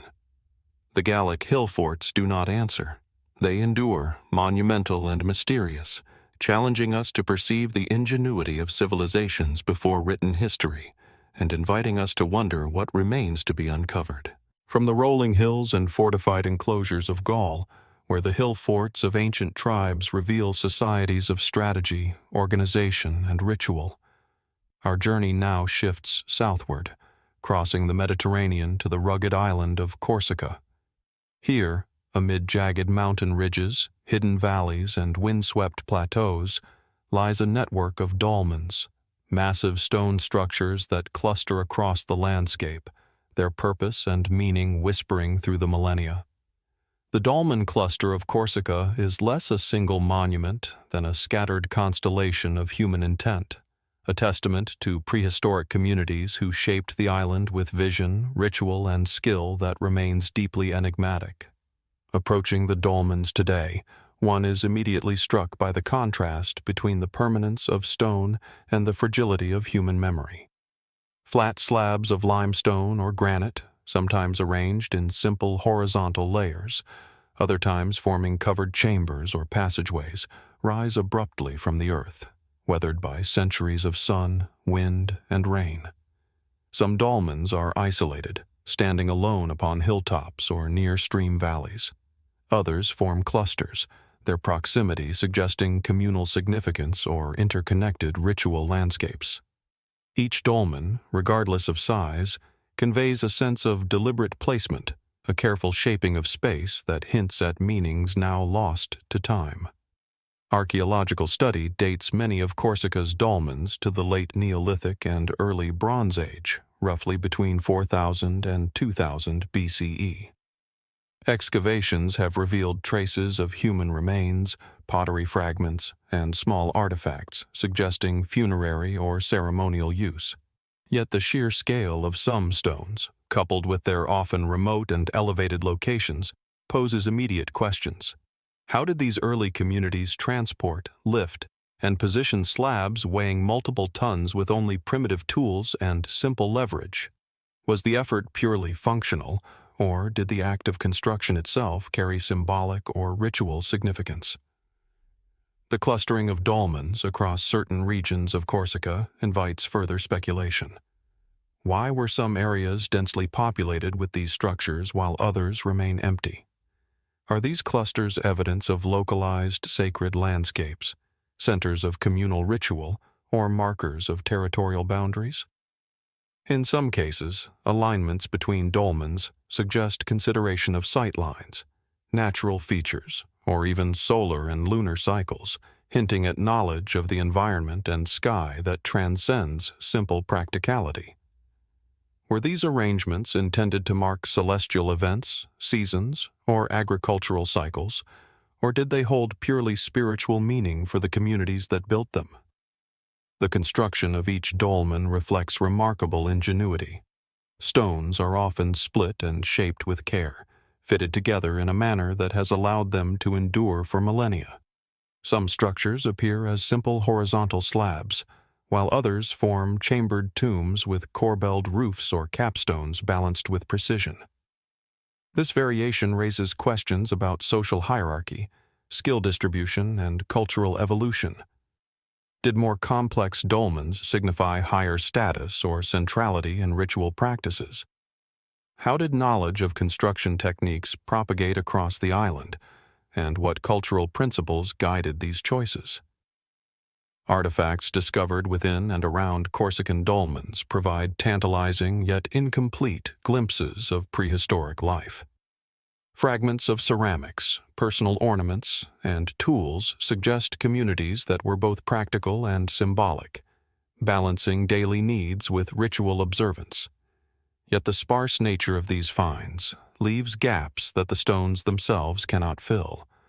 The social structures, ceremonial practices, and belief systems that dictated placement, orientation, and construction remain largely invisible. In a world without writing, the stones themselves become both record and enigma, encoding intent in their mass and arrangement rather than in words. The island's topography contributes to the mystery. Dolmens are frequently perched on hilltops, ridges, or slopes overlooking valleys and rivers, commanding views of both human settlements and natural features. This placement may reflect strategic choice, spiritual symbolism, or both. Did elevated positions connect the living with the spirits of ancestors, or mark territory in a way that communicated social cohesion and control? And how did the builders select stones from distant quarries, transport them across uneven terrain, and erect them with such precision? The landscape itself becomes part of the puzzle, as integral to the dolmen's meaning as the stones themselves. Comparisons with other megalithic traditions across Europe and the Mediterranean deepen the intrigue. Corsican dolmens share characteristics with structures in Brittany, Sardinia, and the Iberian Peninsula, suggesting either parallel development or possible transmission of knowledge across maritime networks. Could early communities have exchanged not only goods, but also architectural techniques and ritual concepts? If so, what does this imply about prehistoric connectivity and cultural sophistication, long before the advent of written records or complex maritime navigation? Speculative interpretations also arise from the alignment, clustering, and design of dolmens. In some cases, passageways and chambers align with solstices or lunar cycles, prompting questions about their role in observation or ritual. Were these early astronomers, ritual specialists, or community leaders encoding cosmological knowledge in stone? Or was the alignment a byproduct of social norms and communal practice rather than deliberate observation? The evidence allows for multiple interpretations, emphasizing that these structures communicate intention and thought, yet do not yield definitive explanations. The endurance of the dolmens underscores the remarkable foresight of their builders. Centuries of erosion, weather, and human activity have tested these stones, yet they remain, preserving a tangible connection to a world that otherwise left no written record. Their durability speaks to practical knowledge of materials, structural stability, and site selection, but it also hints at a desire for permanence, a cultural statement that would outlast individual lives and generations. What messages, beliefs, or social structures did these stones intend to preserve for posterity? Walking among the dolmens today, with the Corsican mountains stretching into the mist and the sea glinting in the distance, one cannot help but sense the echo of human presence. The stones speak silently of labor, ritual, and intention, yet their meaning remains tantalizingly beyond reach. Like Monte Alegre, Akrotiri, Avebury, and the Gallic Hillforts, the dolmens of Corsica inhabit the space between the practical and the symbolic, offering evidence of skill, organization, and thought, while withholding the full narrative of their creation. As sunlight shifts across the weathered slabs, casting long shadows over terraced hills and valleys, a question lingers. What knowledge, spiritual insight, and social organization remain hidden within these clusters? How much of their meaning has been lost to time, and how much persists, encoded silently in stone, landscape, and orientation? The dolmen cluster of Corsica does not answer. It preserves. It invites reflection, contemplation, and wonder, reminding us that human ingenuity, ritual, and architectural skill existed long before written history, and that many of its secrets still wait to be revealed. Now, this text is part of a 3-hour video exploring ancient megastructures. Before written history beyond modern technologies. Please ensure it flows smoothly from the previous section using a soft transition or connection. In English, write a calm, mysterious, and immersive narrative exploring Tumulus of Bougon, France. The tone should be serious, thoughtful, and documentary-like, similar to what you'd hear in a History Channel or Netflix mystery docuseries. Begin with a vivid description of the location or object. Gradually build intrigue by blending verified historical facts with unexplained elements, moving from mainstream explanations to more speculative or fringe theories, without endorsing or ridiculing any of them. Use clear, descriptive language, rhetorical questions, and a slow, investigative pace. Avoid sensationalism. Let the mystery speak for itself. End the section with a reflection or an open question, suggesting that the mystery remains unsolved and inviting the reader or viewer to wonder what might still be hidden. Target length, 1,000 words. No need for a conclusion. This is part of an ongoing exploration. From the windswept hills and dolmen clusters of Corsica, where massive stones quietly testify to the ambitions and rituals of prehistoric communities, our journey now returns to the French mainland, to the rolling plains and river valleys of western France.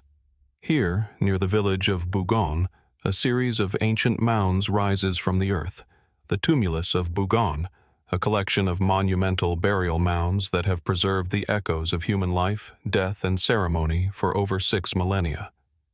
Unlike isolated dolmens or sprawling hillforts, Bougon presents a clustered, complex landscape where earth and stone intertwine to create structures of both function and symbolism, offering a rare glimpse into the spiritual and social world of Neolithic communities. Approaching the tumuli today, the first impression is of scale and subtlety. From a distance, the mounds appear as gentle rises on the grassy landscape, blending with the contours of the surrounding plains. But as one draws nearer, their size and construction become evident. Stone chambers enclosed within earthen mounds, carefully aligned entrances, and passageways that penetrate the heart of the tumulus. Each mound varies in form and complexity, some simple and modest, others monumental, containing multiple chambers and intricate stone arrangements. The craftsmanship speaks to both skill and intention, a deliberate shaping of the landscape that communicated significance beyond immediate practical use.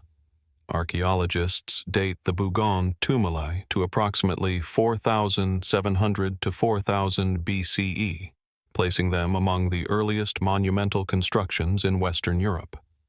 Excavations have revealed skeletal remains, pottery, polished stone tools, and ornaments, indicating that these mounds functioned as burial sites, ritual centers, and repositories of cultural memory. Yet, despite the tangible artifacts, the reasoning behind their construction, why these precise locations, why these forms, why these materials, remains elusive. What beliefs guided their builders, and what messages were intended for the living or the dead? The design of the Bougon tumuli reflects a sophisticated understanding of both materials and space. Stones are arranged to form stable chambers and passageways, with careful attention to load-bearing and structural integrity. Earthen mounds cover these chambers, providing insulation and protection, while entrances are oriented in ways that may correspond to solar, lunar, or landscape features. Did these orientations serve ritual purposes, marking solstices, seasonal changes, or celestial events? Or were they practical choices, facilitating access and protection? The evidence allows for multiple interpretations, each revealing the builder's capacity for observation, planning, and symbolic thought. The clustering of the mounds adds another layer of intrigue. The Bougon site contains multiple tumuli within close proximity, suggesting communal use, repeated occupation, or social hierarchy. Were different mounds dedicated to specific families, clans, or social roles? Did the proximity of mounds indicate collective memory, shared ritual practice, or territorial assertion? And why did these communities invest such effort in monumental burial rather than simpler, more ephemeral interments? The sheer scale and repeated use of these tumuli suggest a society that valued continuity, memory, and perhaps the codification of social or spiritual knowledge in stone and earth. Artifacts discovered within the Bougon mounds provide further glimpses into prehistoric life, yet deepen the mystery. Polished stone axes, flint tools, ceramic vessels, and personal ornaments reveal technological skill, aesthetic sensibility, and social differentiation. Some items appear local, others likely imported, hinting at networks of trade and cultural exchange. Yet the symbolism of these deposits, their placement within chambers, and the choice of accompanying objects remain largely interpretive. Were these offerings to accompany the dead, symbols of status or components of ritual performance? The answer is unclear, leaving room for reflection on the complex interplay of material culture and spiritual belief. Environmental context plays a key role in Bougon's significance. The site occupies gentle plains near water sources, fertile land, and natural transportation routes, suggesting practical considerations in its placement. Yet the careful alignment, the monumental scale, and the repeated use of specific forms imply more than practicality. Did the builders perceive the landscape as sacred? Did the positioning of mounds create a network of spiritual or social points across the plains, marking territory, memory, or cosmology? These questions highlight the interplay of environmental adaptation, social intention, and symbolic expression in Neolithic construction. Some researchers have proposed that Bougon may encode astronomical knowledge or ritual calendar functions. Certain chambers and entrances appear aligned with sunrise or sunset at solstices, while others may correspond to lunar cycles or landscape features. Could the tumuli have functioned as observatories, ceremonial markers, or mnemonic devices, blending practical and spiritual knowledge in stone and earth? The evidence is tantalizing yet inconclusive, suggesting that these structures operated on multiple levels of meaning: practical, symbolic, social, and perhaps cosmological. The labor involved in constructing the Bougon tumuli underscores both technological and social sophistication. Moving massive stones, erecting chambers, and shaping earthen mounds would have required careful coordination, communal effort, and specialized knowledge. How did these early communities organize labor, transmit expertise, and maintain the coherence of construction across generations? How much of this knowledge was encoded in ritual, oral tradition, or apprenticeship rather than written records? The enduring structures themselves testify to the success of these practices, yet their full methodology remains obscured by time. Walking among the Bougon tumuli today, with grass swaying gently over stone and earth, one senses both permanence and mystery. The site conveys human presence and intention, yet speaks in a language without words, leaving only traces of life, death, and social structure. Like the dolmens of Corsica, the Hillforts of Gaul, and the monumental sites we have explored across Europe and beyond, Bougon embodies a human impulse to shape space, communicate meaning, and leave a legacy that endures beyond a single lifetime. The tumuli invite reflection on mortality, memory, and human ingenuity. Each mound represents the effort of a community to honor the dead, assert identity, and perhaps encode knowledge of the cosmos or social order. And yet, for all their clarity in form and function, these structures remain enigmatic. What beliefs guided their design? What social hierarchies, rituals, or narratives are lost to history? How much knowledge, practical or symbolic, remains hidden within these mounds, waiting for discovery? Standing among the earthen mounds and stone chambers, gazing across the plains of western France, it is impossible not to feel the presence of those who built, used, and maintained these monuments. The tumulus of Bougon endures as both testament and question, testament to the ingenuity, labor, and intention of Neolithic communities, and a question mark on the limits of modern understanding. What knowledge, ritual, and cultural memory do these mounds still hold? How much of prehistoric human experience is etched into stone and earth, waiting to be deciphered?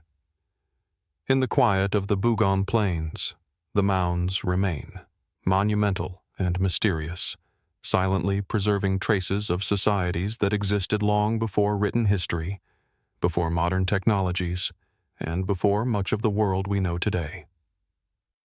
They remind us that human beings have long sought permanence, order, and meaning in the landscape, and that even when words are absent, the record of ingenuity, labor, and intention endures.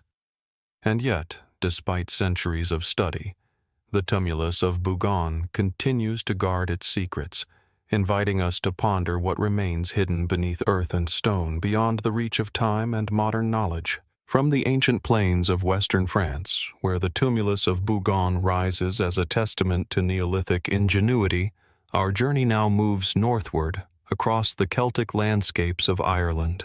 Here, amidst the rolling green fields of the Boyne Valley, lies Newgrange, a passage tomb of extraordinary scale and precision whose presence dominates the landscape with a silent grandeur that has fascinated scholars, travelers, and dreamers for millennia. Unlike the dispersed dolmen clusters of Corsica or the tumuli of Bougon, Newgrange is a singular monument, monumental in ambition and meticulous in construction, whose purpose and meaning continue to evoke wonder. Approaching Newgrange, one is struck immediately by the gentle curve of its mound, a massive structure of earth and stone measuring over 80 meters in diameter and nearly 13 meters high. Its surface is encircled by enormous curbstones, some engraved with intricate spirals, lozenges, and abstract symbols, forming a ring that anchors the tomb to the earth while inviting the gaze upward and outward. At its center lies a passageway, leading to a chamber of precise dimensions, carefully aligned so that at the winter solstice, sunlight penetrates the narrow entrance to illuminate the interior for mere moments. This alignment, observable even today, hints at a sophisticated understanding of astronomy and the cycles of nature, a knowledge preserved without written record. Archaeologists date Newgrange to approximately 3200 BCE, making it older than Stonehenge and the Egyptian pyramids. Its construction would have required the coordinated effort of hundreds, if not thousands, of people over decades. Stones weighing several tons were quarried, transported, and positioned with precision, forming both the outer curb and the inner passage chamber. How these communities managed logistics, organization, and engineering without modern tools or written instruction remains one of the enduring marvels of the site. The very labor of its creation speaks to social cohesion, ritual significance, and a shared vision that transcended individual lifetimes. The interior of Newgrange is a marvel of design. The central chamber, circular and divided into compartments, demonstrates not only structural ingenuity, but also symbolic intent. Its corbelled roof, constructed without mortar, has survived more than 5 millennia, testament to careful planning and knowledge of weight distribution. The passage leading to the chamber is narrow and deliberately oriented to capture the rising sun on the winter solstice, a moment when the dark interior is flooded with light. Was this alignment purely ceremonial, marking the rebirth of the sun and the cycles of life and death? Or did it encode astronomical knowledge for practical or spiritual purposes? The precision of this design continues to inspire debate and awe. Outside the passage, the curbstones reveal another layer of mystery. Their abstract carvings, spirals, chevrons, and circles, appear in repeating patterns yet resist straightforward interpretation. Are they symbolic language, cosmological diagrams, or purely decorative expressions of artistry? Some scholars suggest they may represent pathways of the sun, lunar cycles, or the journey of the soul. Others speculate that they encoded sacred knowledge accessible only to initiates. Whatever the case, these stones communicate intention, skill, and vision, even if their meaning remains largely obscured by time. Newgrange is more than a tomb. It is a statement of permanence, a monument bridging human life, death, and cosmology. Its construction, in an era predating written history, underscores the capacity of Neolithic communities to organize labor, encode knowledge in architecture, and create enduring symbols of identity and belief. How did these early builders conceptualize the universe? How did they transmit knowledge across generations to achieve such precision? These questions linger, pointing to a sophisticated yet largely invisible intellectual and cultural framework. The placement of Newgrange within the Boyne Valley also invites reflection. Surrounded by other passage tombs such as Noath and Douth, the landscape suggests a deliberately organized sacred geography where monuments form a network across the terrain. Were these sites connected through ritual, social networks, or political authority? Did they function as territorial markers, ceremonial centers, or nodes of astronomical observation? The density and alignment of these structures hint at an integrated understanding of land, sky, and society that modern observers can glimpse but not fully reconstruct. Artifacts recovered from Newgrange, though relatively sparse compared to the scale of the monument, provide insight into the people who built and used it. Polished stone tools, pottery, and human remains suggest that the tomb functioned as both a burial site and a ceremonial center. Some items indicate long-distance exchange, hinting at connections between communities across Ireland and beyond.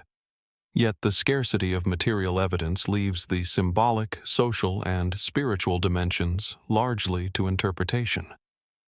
How did the living interact with this monumental tomb? How were ritual practices, memory, and cosmology encoded in daily life and ceremonial activity? The precision of Newgrange's solar alignment is particularly compelling. Each winter solstice, the rising sun penetrates the passage and illuminates the chamber for roughly 17 minutes. Achieving this required not only careful observation of the sun's movement, but also the ability to translate that observation into construction across decades. Could this alignment have functioned as a calendar, a ceremonial signal, or a spiritual ritual connecting the living with ancestors or the cosmos? Perhaps it served all these purposes simultaneously, illustrating a worldview in which the practical and the sacred were inseparable. Speculative interpretations abound. Some suggest Newgrange represents a microcosm of the universe, a symbolic journey from darkness to light, from death to rebirth. Others see it as evidence of advanced prehistoric astronomy, a knowledge system encoded in stone rather than text. Its artistic carvings, monumental scale, and integration with the landscape continue to inspire both rigorous research and imaginative conjecture. What seems certain is that Newgrange was conceived with intention, purpose, and a vision that encompassed more than immediate utility. It was a statement, a ritual, and a lasting legacy. Walking among the mounds of the Boyne Valley, observing the curvature of Newgrange, the alignment of its passage, and the intricacy of its carvings, one feels the presence of generations of builders and users, each contributing to a monumental vision that survives millennia. Their labor, observation, and creativity are etched into earth and stone, yet the full meaning eludes us.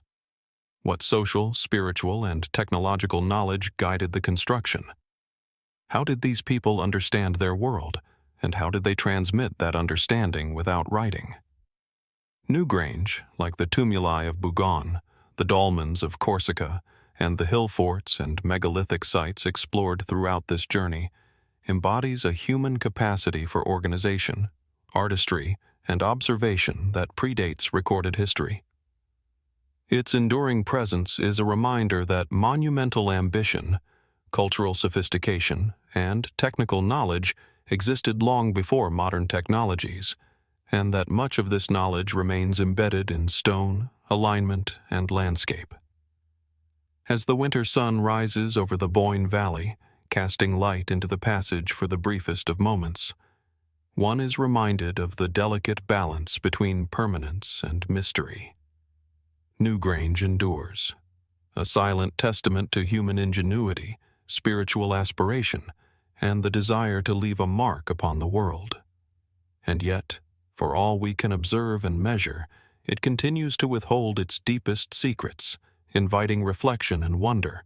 What knowledge, belief systems, and intentions remain hidden within its stones, waiting for those patient enough to perceive them. From the Boyne Valley of Ireland, where Newgrange rises as a sunlit testament to Neolithic ingenuity, we journey northward once more, across the Irish Sea and into the rolling landscapes of Scotland. Here, amid the heather-covered hills and scattered woodlands near Juniper Green, a series of enigmatic stone circles punctuates the terrain, their weathered forms standing as silent witnesses to rituals, gatherings, and perhaps even astronomical observation dating back thousands of years.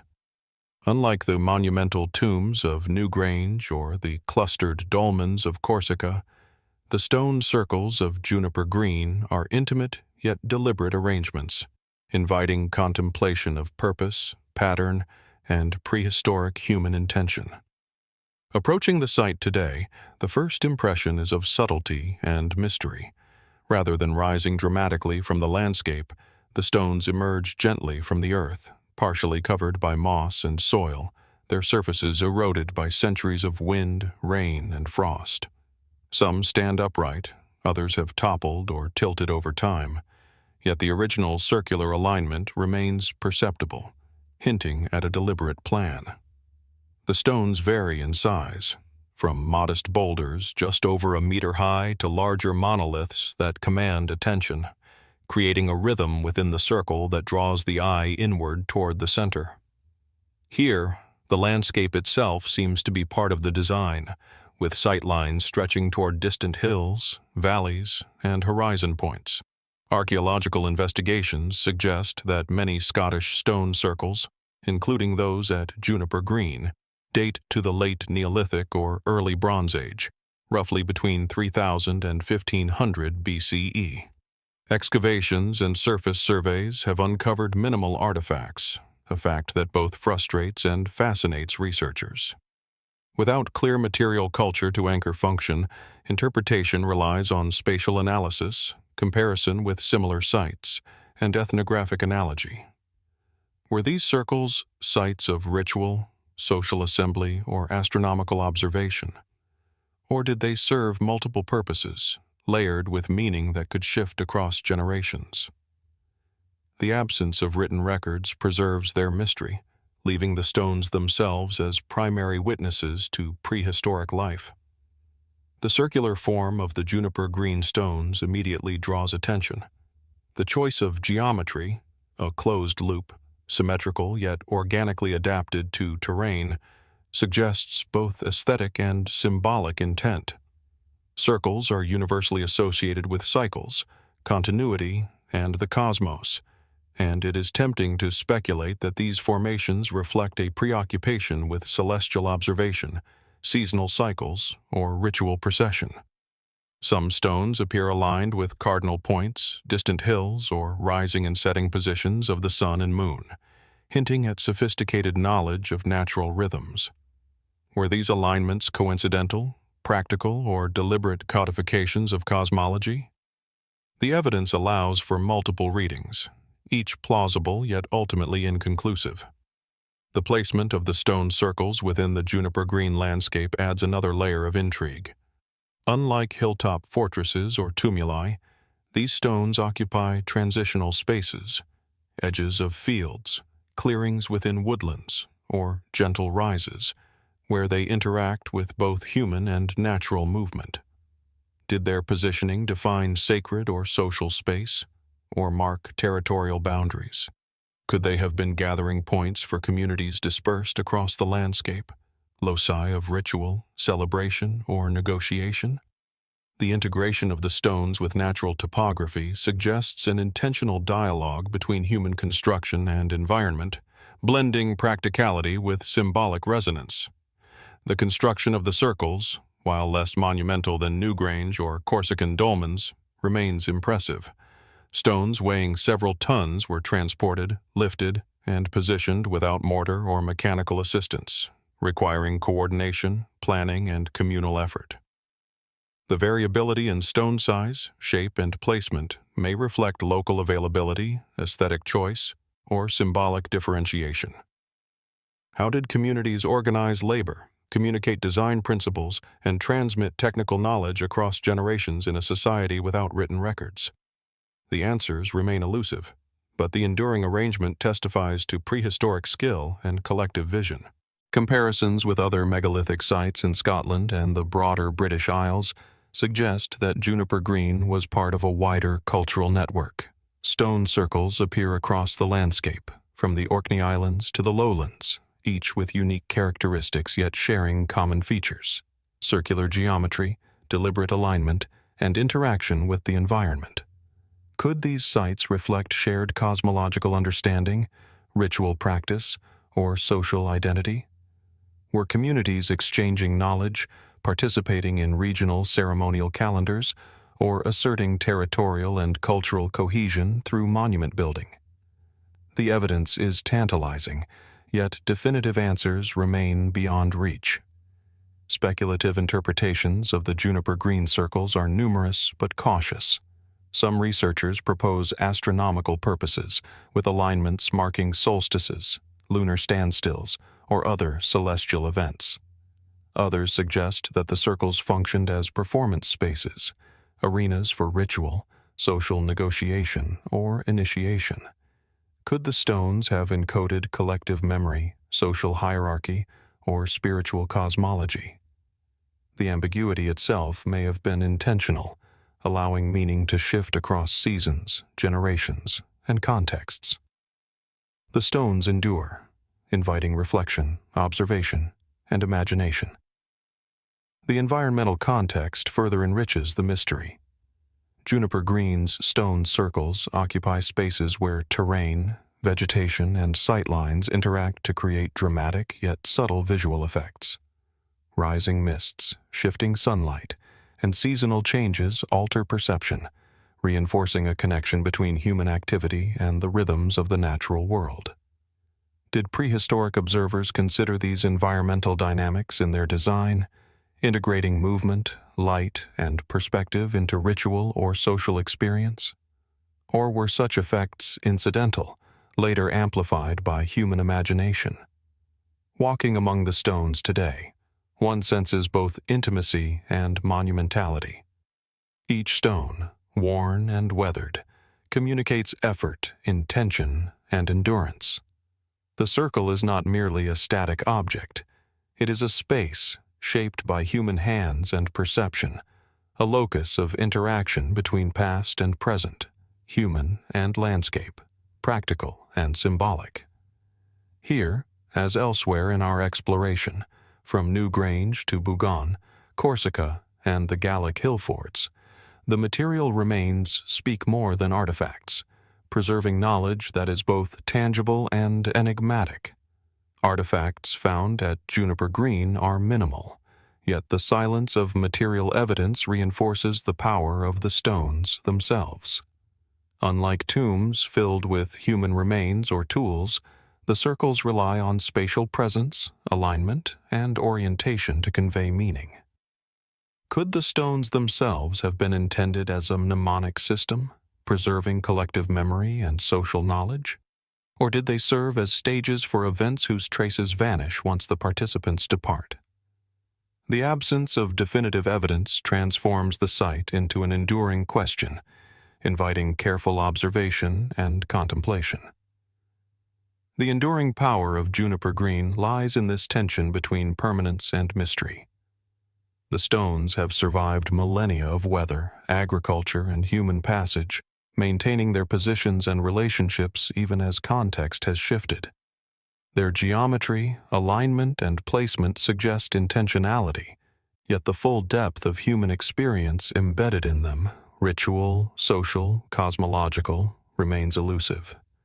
Like Newgrange, Bougon, and other megalithic monuments, They remind us that prehistoric societies possessed sophisticated understanding, organization, and vision, even without writing or modern technology. Standing within the circle, surrounded by heather, distant hills, and the whisper of wind, one is confronted with both presence and absence. The stones are solid, immovable, yet they speak to lives, beliefs, and practices that are largely invisible. What rhythms of daily life, ritual, and observation occurred here? How did communities conceive of space, time, and social order when arranging these monoliths? And what knowledge, lost yet encoded in stone, continues to wait for discovery? The stone circles of Juniper Green endure as both monument and enigma, inviting reflection on human ingenuity, perception, and connection with the natural and cosmic world. They are quiet witnesses to prehistoric ambition, capable of inspiring awe without words, and their mysteries persist, challenging us to imagine the lives, rituals, and understanding that created them. In their silent circles, one glimpses the capacity of human societies to shape space, mark time, and encode meaning long before recorded history. Yet we are reminded that much of their purpose remains unseen, waiting for the patient, curious observer to perceive what is still hidden. Rising from the rugged hills and wind-swept plateaus of Sardinia, the Nurags stand as silent sentinels of an age long before written history. From a distance, these stone towers appear almost like natural outcrops, their rough-hewn blocks blending with the ochre and gray of the surrounding landscape. Yet, as one draws closer, the sheer scale and precision of these constructions reveal themselves. Massive conical towers, sometimes reaching over 20 meters high, composed of enormous basalt stones, some weighing several tons. The irregular yet seemingly deliberate placement of each block hints at a mastery of engineering that defies easy explanation, especially considering the absence of iron tools or complex machinery in the Bronze Age. Scattered across the island, in solitary isolation or in clusters forming entire villages, these structures, collectively known as Nuragi, number over 7,000, marking Sardinia as a landscape almost entirely dotted with enigmatic stone guardians. Their purpose, even after centuries of study, remains a subject of ongoing debate. Were they fortresses built to defend against invaders, or were they ceremonial centers, places where the spiritual and the practical intertwined? Some nuragi are simple, single towers, while others are sprawling labyrinths with multiple towers connected by intricate walls and corridors. Within these walls, some spaces are precisely circular, others irregular, yet all seem to reflect a meticulous attention to geometry, an understanding of space and proportion that rivals the architectural feats of later civilizations. Archaeologists have dated the construction of the earliest nuragi to roughly 1800 BCE, placing them firmly in the Middle Bronze Age. Over the centuries, these structures evolved in complexity, suggesting a continuous tradition of building and inhabiting them for several centuries. Excavations have uncovered evidence of communal living, with hearths, storage areas, and sophisticated drainage systems that indicate the builders were not merely constructing isolated monuments, but thriving centers of human activity. Yet for all the evidence of practical use, the nuragi possess an undeniable aura of mystery. How did these communities transport and manipulate such colossal stones with the tools of the era? How did they achieve the remarkable stability that has allowed many nuragi to survive, largely intact, for nearly 4 millennia? As one ventures inside the chambers, the atmosphere shifts. The air grows cooler, shadows deepen along the stone walls, and the scale of the construction becomes almost oppressive in its immensity. Narrow staircases wind upwards, curving in ways that seem to anticipate knowledge of structural mechanics far ahead of their time. Some passages lead to dead ends or small hidden alcoves, suggesting purposes that may forever elude our understanding. Acoustically, the chambers possess peculiar qualities. A low whisper can resonate across an entire tower, amplifying even the faintest sound. Could this have been an intentional feature for ritual or communication purposes? Or is it simply a quirk of ancient stonework, amplified by the passage of time? The question lingers, unresolved. Mainstream interpretations often describe the nuraghi as defensive structures, a theory supported by their strategic placements, on hilltops, overlooking valleys and the surrounding countryside. In this view, they were built to monitor, protect, and assert territorial control. Yet many nuraghi are located in areas with little immediate strategic value, their position seeming almost arbitrary. Why build such monumental structures in remote valleys or atop windswept ridges? And why invest immense labor into towers that often lack overt signs of weaponry or fortification? The answers, it seems, are not entirely found in the conventional archaeological record. Even more intriguing are the patterns that emerge when the nuraghi are viewed collectively. Some researchers have noted alignments that correspond with solar or lunar events, suggesting a level of astronomical awareness previously uncredited to these Bronze Age societies. Could the nuraghi have served as calendrical markers, guiding agricultural cycles or ceremonial events? Certain towers seem to frame the rising sun at solstices, their shadows stretching across the land in ways that are both functional and symbolic. Yet, without written records, these observations remain hypotheses, tantalizing in their possibility but impossible to confirm definitively. Beyond these theories lies a realm of speculation that has captivated the imagination of historians, writers, and curious travelers alike. Some propose that the nuraghi were not merely homes or fortresses, but repositories of ancient knowledge, centers of initiation for priesthoods or learned classes. Others point to the sheer ingenuity of their construction and suggest that lost techniques, or even forgotten technologies, may have been involved, methods that we, in the modern age, can only guess at. How could Bronze Age people move and perfectly balance multi-ton stones with such precision? Could there have been techniques that, like the nuraghi themselves, were deliberately lost, preserved only in the silent language of the stones? The nuraghi also spark questions about the broader cultural connections of ancient Sardinia. Similar megalithic structures appear across the Mediterranean and Europe, raising the possibility of shared knowledge or even long-forgotten networks of communication. Were these isolated innovations, developed independently, or were they part of a web of prehistoric exchange? The distinctive architectural style, circular towers, thick walls, corbelled roofs, differs from other contemporary structures, yet the conceptual parallels remain striking. Could the builders have been influenced by distant cultures, or was this an entirely homegrown tradition, arising from the unique environment and resources of Sardinia itself? Walking through a nuraghi village today, one cannot help but feel the weight of time pressing in.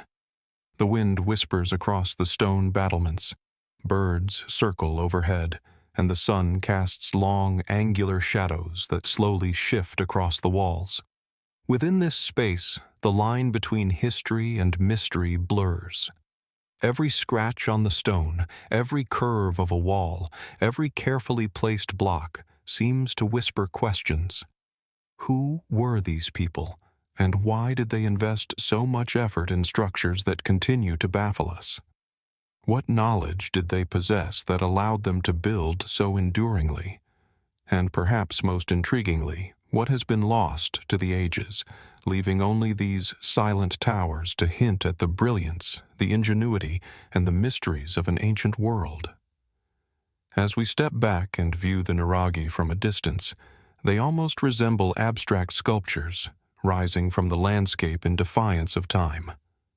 Some have been partially restored, yet many remain untouched, their interiors dark and inviting, their secrets intact. It is here, in this interplay of light and shadow, of fact and speculation, that the true power of the Nuraghi emerges. They are more than stone towers. They are conduits to a past that challenges our understanding of human capability. In their presence, one is compelled to ask, what other marvels of ancient knowledge remain hidden, waiting beneath the soil or the mists of history, poised to remind us that the story of human ingenuity is far more complex than we can yet comprehend? Perched dramatically on the edge of a sheer cliff, overlooking the relentless waves of the Atlantic Ocean, Dùn Aonghasa rises like a fortress carved from the very stone of Ireland's rugged western coastline. From above, it appears almost impossibly precarious. Concentric stone walls cling to the cliff's edge, following the natural contours of the promontory, as if daring the ocean to reclaim it. The wind sweeps across the plateau, carrying the scent of salt and brine, and with each gust, the stones seem to murmur stories of an age long before written records, when human hands shaped landscapes in ways both practical and mysterious. Dùn Aonghasa is not merely a single structure, but a complex of fortifications, a citadel of concentric walls built in the shape of semicircles that echo the curvature of the cliff edge.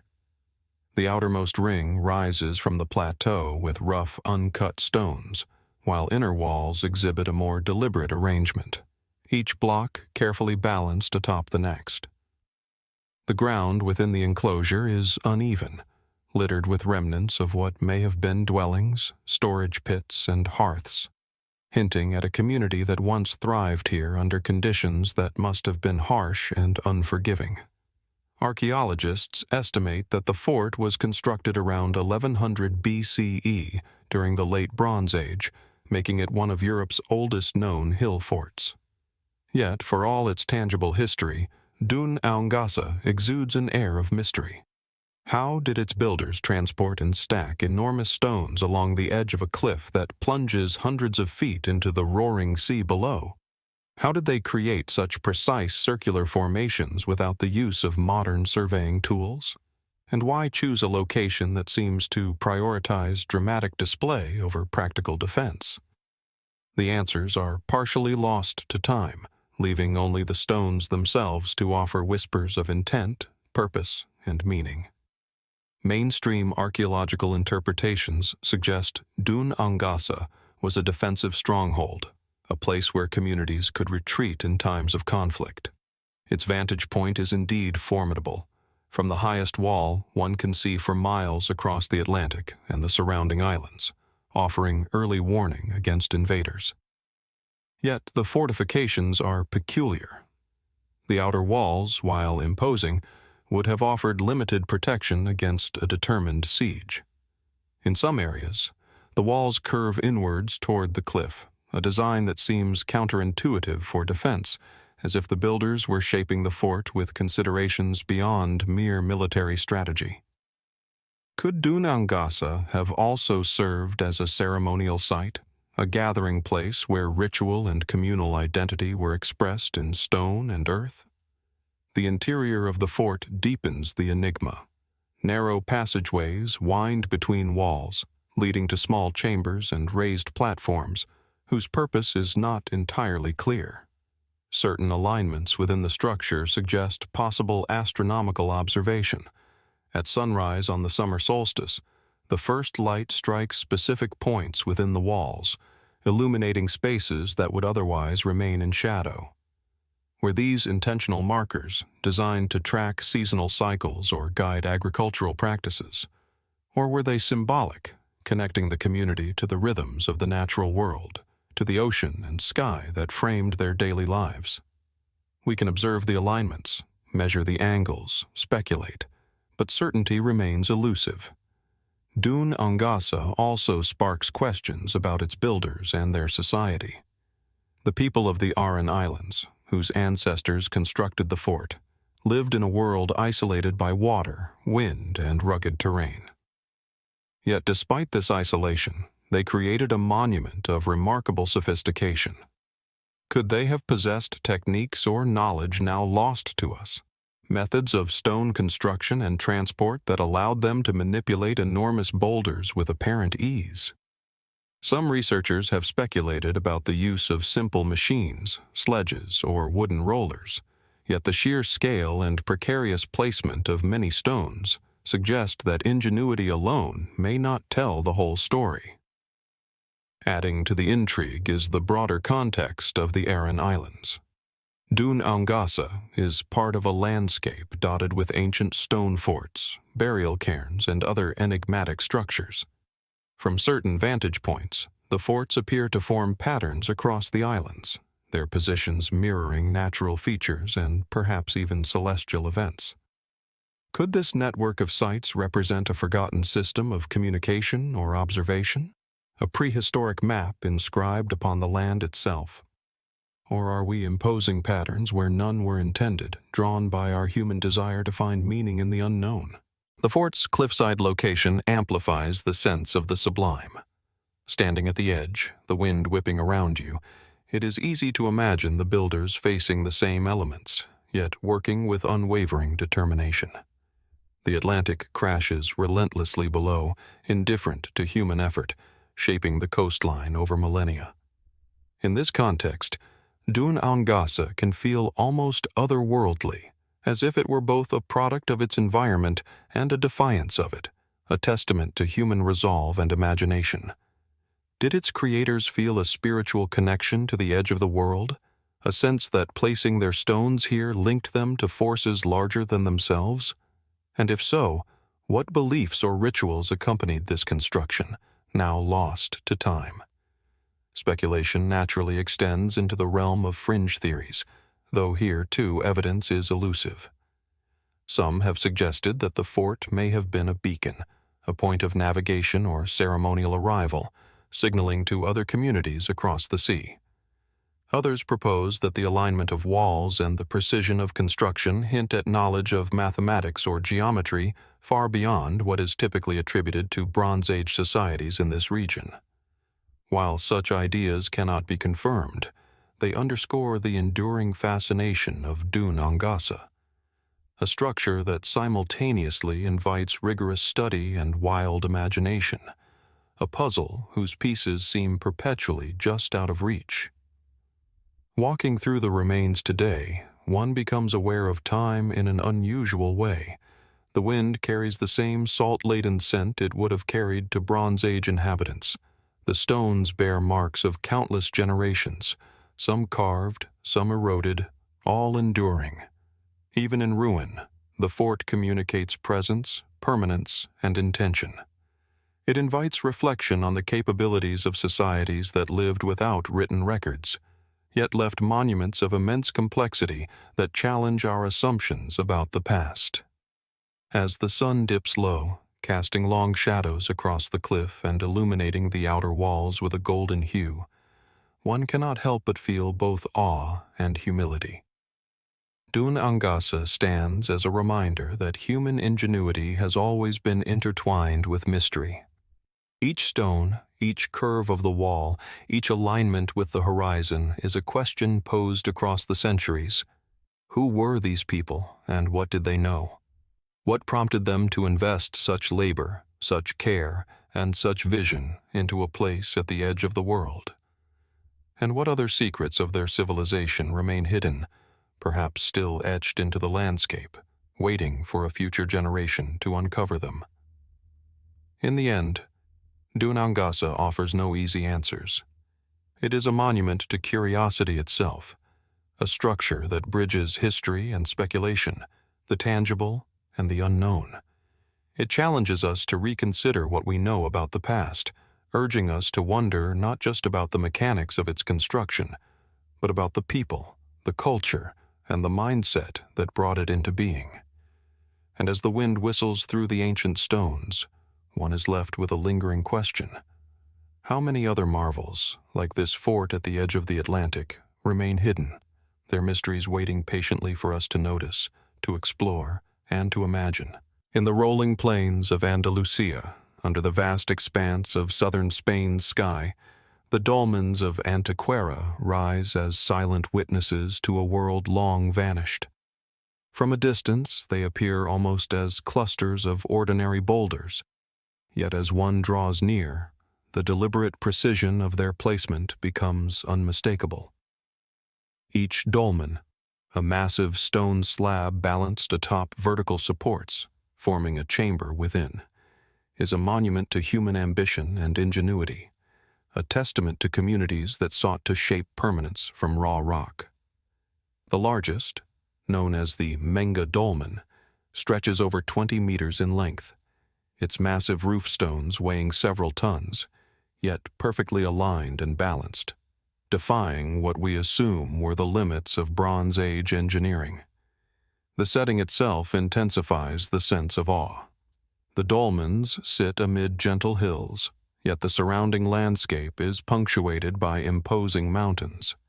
El Torcal to the south, with its jagged limestone formations, and the Sierra del Aljaibi rising to the north. The ancient builders appear to have oriented their constructions with the terrain in mind, aligning chambers with particular hills, ridges, and perhaps even celestial events. Walking among the dolmens, one senses an almost deliberate interplay between earth and sky, stone and horizon, a choreography that is both functional and symbolic, yet remains largely enigmatic. Archaeologists date the Menga Dolmen and its companions, Vieira and El Romeral, to between 3000 and 2500 BCE, placing them firmly in the Neolithic period. Their primary interpretation has long been as burial sites, places where the dead were honored, interred, and perhaps even venerated over generations. Excavations have uncovered human remains, pottery, and rudimentary tools, evidence of ritual activity and social organization. Yet for all the physical evidence, the dolmens defy easy categorization. Their sheer size, the sophistication of their construction, and the care with which they were positioned suggest purposes that go beyond mere interment. Why dedicate decades of labor to stones of such scale, balanced so precariously, for tombs that could have been constructed more simply elsewhere? The Menga Dolmen, in particular, invites questions. Its entrance does not face the rising or setting sun, as one might expect for a Neolithic tomb, but aligns instead with a prominent peak of the Sierra de El Torcal.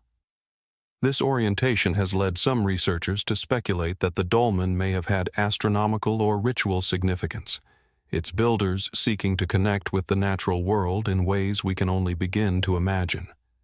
Could the alignment have marked seasonal events, guided agricultural cycles, or served as a celestial calendar? Or was it symbolic, a deliberate statement about the community's place in the landscape and cosmos? Inside the dolmen, the atmosphere is both grounding and mysterious. The chamber is cool and shadowed, the air heavy with the memory of centuries. Sunlight filtering through narrow entrances illuminates the interior in shifting patterns, and the massive stone slabs, some over 5 meters long, seem to pulse with an almost tangible presence. The precision of construction is extraordinary. Capstones placed with careful balance, vertical supports positioned to bear immense weight without mortar, creating chambers that have survived millennia. How did these communities, with only rudimentary tools of stone and wood, transport and lift such colossal slabs? Was it sheer manpower, ingenious mechanical methods, or knowledge that has been lost to history? The broader complex of Antequera deepens the mystery. While Menga, Vieira, and El Romeral form the most prominent trio, the surrounding landscape contains smaller dolmens and other megalithic features, hinting at a network of ritual or communal sites. Some researchers suggest that the arrangement of dolmens reflects a sophisticated understanding of geometry and spatial planning, with distances, angles, and alignments calculated to convey meaning or function. Others speculate that the dolmens were markers in a sacred landscape, linking earth, sky, and human experience in ways that transcended the purely practical. Could these sites have served as centers of pilgrimage, of spiritual initiation, or of governance within Neolithic society? Speculation naturally extends beyond conventional archaeology. Some fringe theories propose that the dolmens were not merely tombs, but repositories of knowledge or power, places where ancient people accessed hidden wisdom encoded in stone. Others suggest that their construction demonstrates techniques and understanding of physics that challenge our assumptions about prehistoric capabilities. The capstones, balanced with apparent ease atop vertical supports, raise questions about leverage, weight distribution, and mechanical ingenuity that remain subjects of debate. Were these methods purely experimental and empirical, refined over generations, or might there have been lost techniques, shared knowledge now vanished with the passing of time? Adding to the enigma is the interplay of the dolmens with their environment. The Menga dolmen, for example, aligns not only with the Sierra de El Torcal, but also with specific geological features that may have held spiritual significance. The nearby Vieira dolmen, smaller yet equally precise, faces sunrise, suggesting an awareness of solar cycles.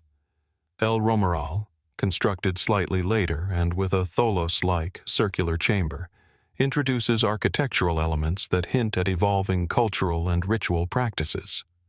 Across these three monuments, one observes continuity and innovation, hints of a society deeply connected to its land, yet operating in ways that remain opaque to modern interpretation. Walking among these ancient stones today, one is struck by a profound sense of time's layering. The wind carries the whispers of long-past ceremonies. The sun casts angular shadows that shift slowly across the interior chambers. The earth beneath the feet seems dense with memory. The dolmens evoke both familiarity and estrangement, familiar in their human craftsmanship, estranged in their enduring mystery. How did the Neolithic builders conceptualize the landscape, the cosmos, and their place within it? How much was practical necessity, and how much was inspired by beliefs and visions that we can no longer access? In the absence of written records, the dolmens of Antequera are voices from the past, speaking through stone rather than script. They challenge us to consider the intelligence, imagination, and determination of Neolithic societies. They also remind us that history is incomplete, that for every fact uncovered, countless questions remain. Questions about technique, purpose, and meaning. Questions about a worldview encoded in the alignment of stones, the orientation of chambers, and the relationship between monuments and landscape. And so, the dolmens stand, enduring, enigmatic, and eloquent in their silence, inviting us to wonder not only about their creators, but also about the hidden threads of human thought and culture that shaped them. As the sun sets over the plains of Antequera, casting long amber shadows across the megaliths, one is left with a lingering sense of awe. These stones are more than tombs. They are vessels of mystery, bridges to a distant age, and invitations to contemplation. And yet, despite centuries of study and exploration, their secrets remain just out of reach. What knowledge, what rituals, what beliefs lie hidden within their chambers and beneath their capstones? How many stories of Neolithic ingenuity, observation, and spirituality remain untold, waiting patiently in the quiet strength of stone? The dolmens of Antequera, like the monuments we have visited before, remind us that history is never fully known, and that the more we discover, the more profound our questions become.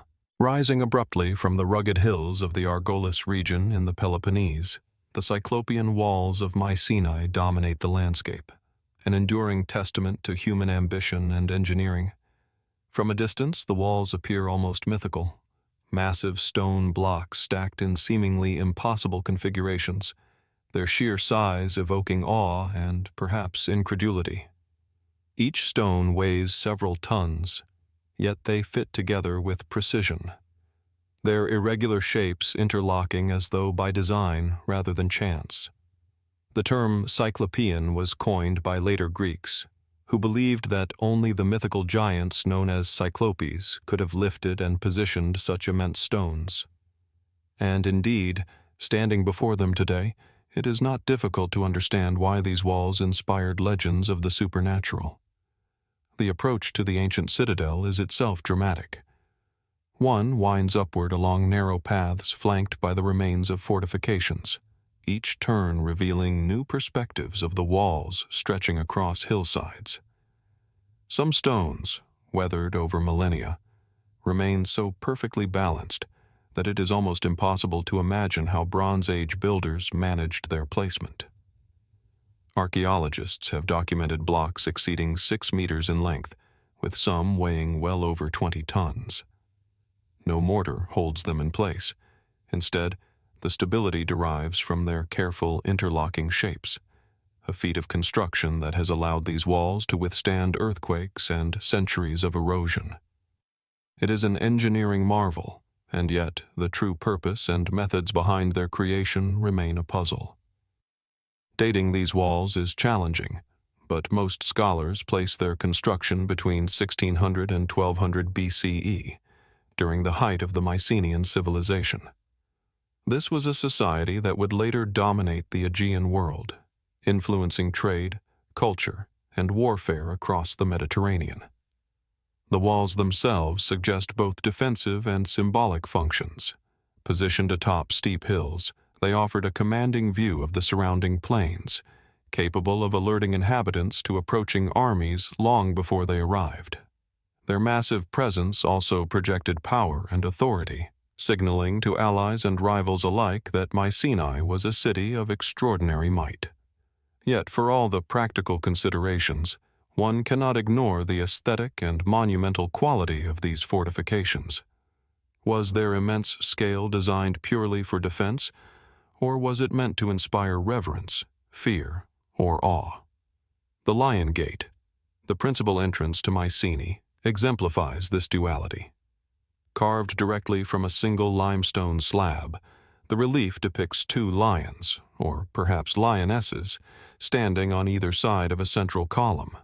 It is the earliest known monumental sculpture in Greek history, and its presence adds a layer of symbolic complexity to the walls themselves. Some scholars interpret it as a representation of royal power, a visual assertion of the citadel's authority. Others suggest deeper, perhaps ritualistic meaning. The lions could signify guardianship, protecting the city in both a physical and spiritual sense. And yet, like the walls themselves, the gate's full significance remains a mystery, leaving us to wonder at the intentions of the builders. Inside the citadel, the labyrinth of stone continues to intrigue. The walls enclose not only palaces and storerooms, but also ceremonial spaces and tombs, including the famous shaft graves where early rulers of Mycenae were interred with gold masks, weapons, and other treasures. The integration of domestic, ceremonial, and defensive architecture suggests a society that did not sharply separate the practical from the symbolic, the living from the dead. Every stone, every corridor, every terrace is part of a complex network of design choices, some clearly utilitarian, others enigmatic. How much of the construction reflects strategic planning, and how much was influenced by tradition, ritual, or even intuition? Even the methods of construction invite speculation. How did the Mycenaeans move and lift stones of such size without the cranes, pulleys, or metal tools we associate with later periods? Experimental archaeology has suggested various techniques, from inclined planes to wooden levers, yet no definitive method has been confirmed. Some have proposed that the builders possessed knowledge or practices now lost to time, insights into mechanics, geometry, or labor organization that remain only partially understood.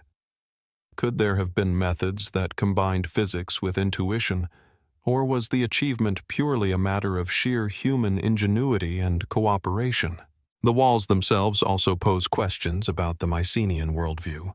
Their placement, following natural contours while simultaneously creating imposing verticality, suggests a deep understanding of both landscape and perception.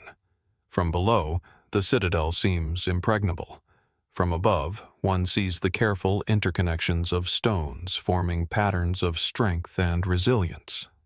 Some researchers have noted alignments and features that may have had astronomical or ceremonial significance, echoing practices seen in other ancient cultures across Europe and the Mediterranean.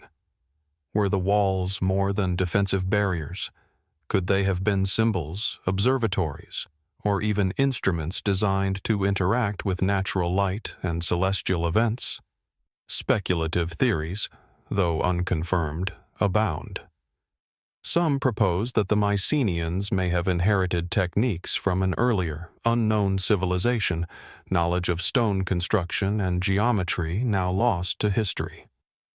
Others suggest that the walls themselves were intended to communicate power across generations, a message encoded in stone, geometry, and scale.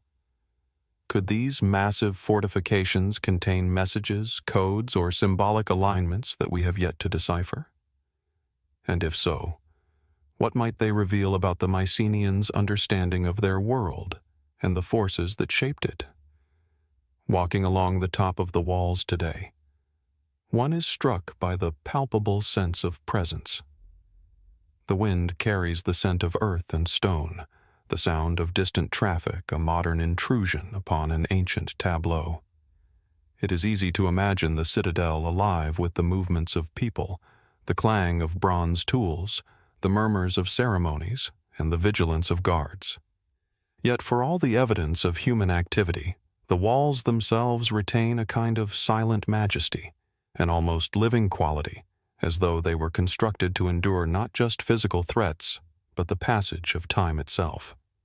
The Cyclopean walls of Mycenae remind us that history is not merely a record of events, but a dialogue between the present and the distant past. Every stone challenges our assumptions about the capabilities, knowledge, and ambitions of Bronze Age societies. Every alignment, every construction choice, every carved relief invites reflection on the intersection of practicality, symbolism, and mystery. And yet, despite centuries of study, the walls still hold their secrets.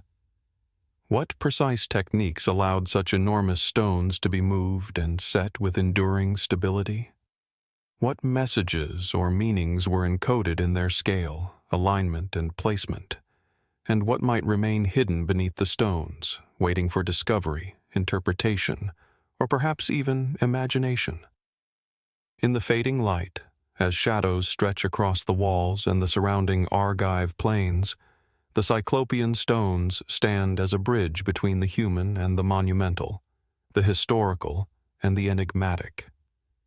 They compel us to look closely, think deeply, and ask questions that may never be fully answered. The walls are more than fortifications. They are monuments to human ingenuity, persistence, and the enduring capacity for mystery. And as we depart from Mycenae, one is left with a single, compelling thought. How many ancient marvels, like these Cyclopean walls, still exist in the world, their secrets waiting patiently for those willing to wonder, explore, and seek beyond the visible?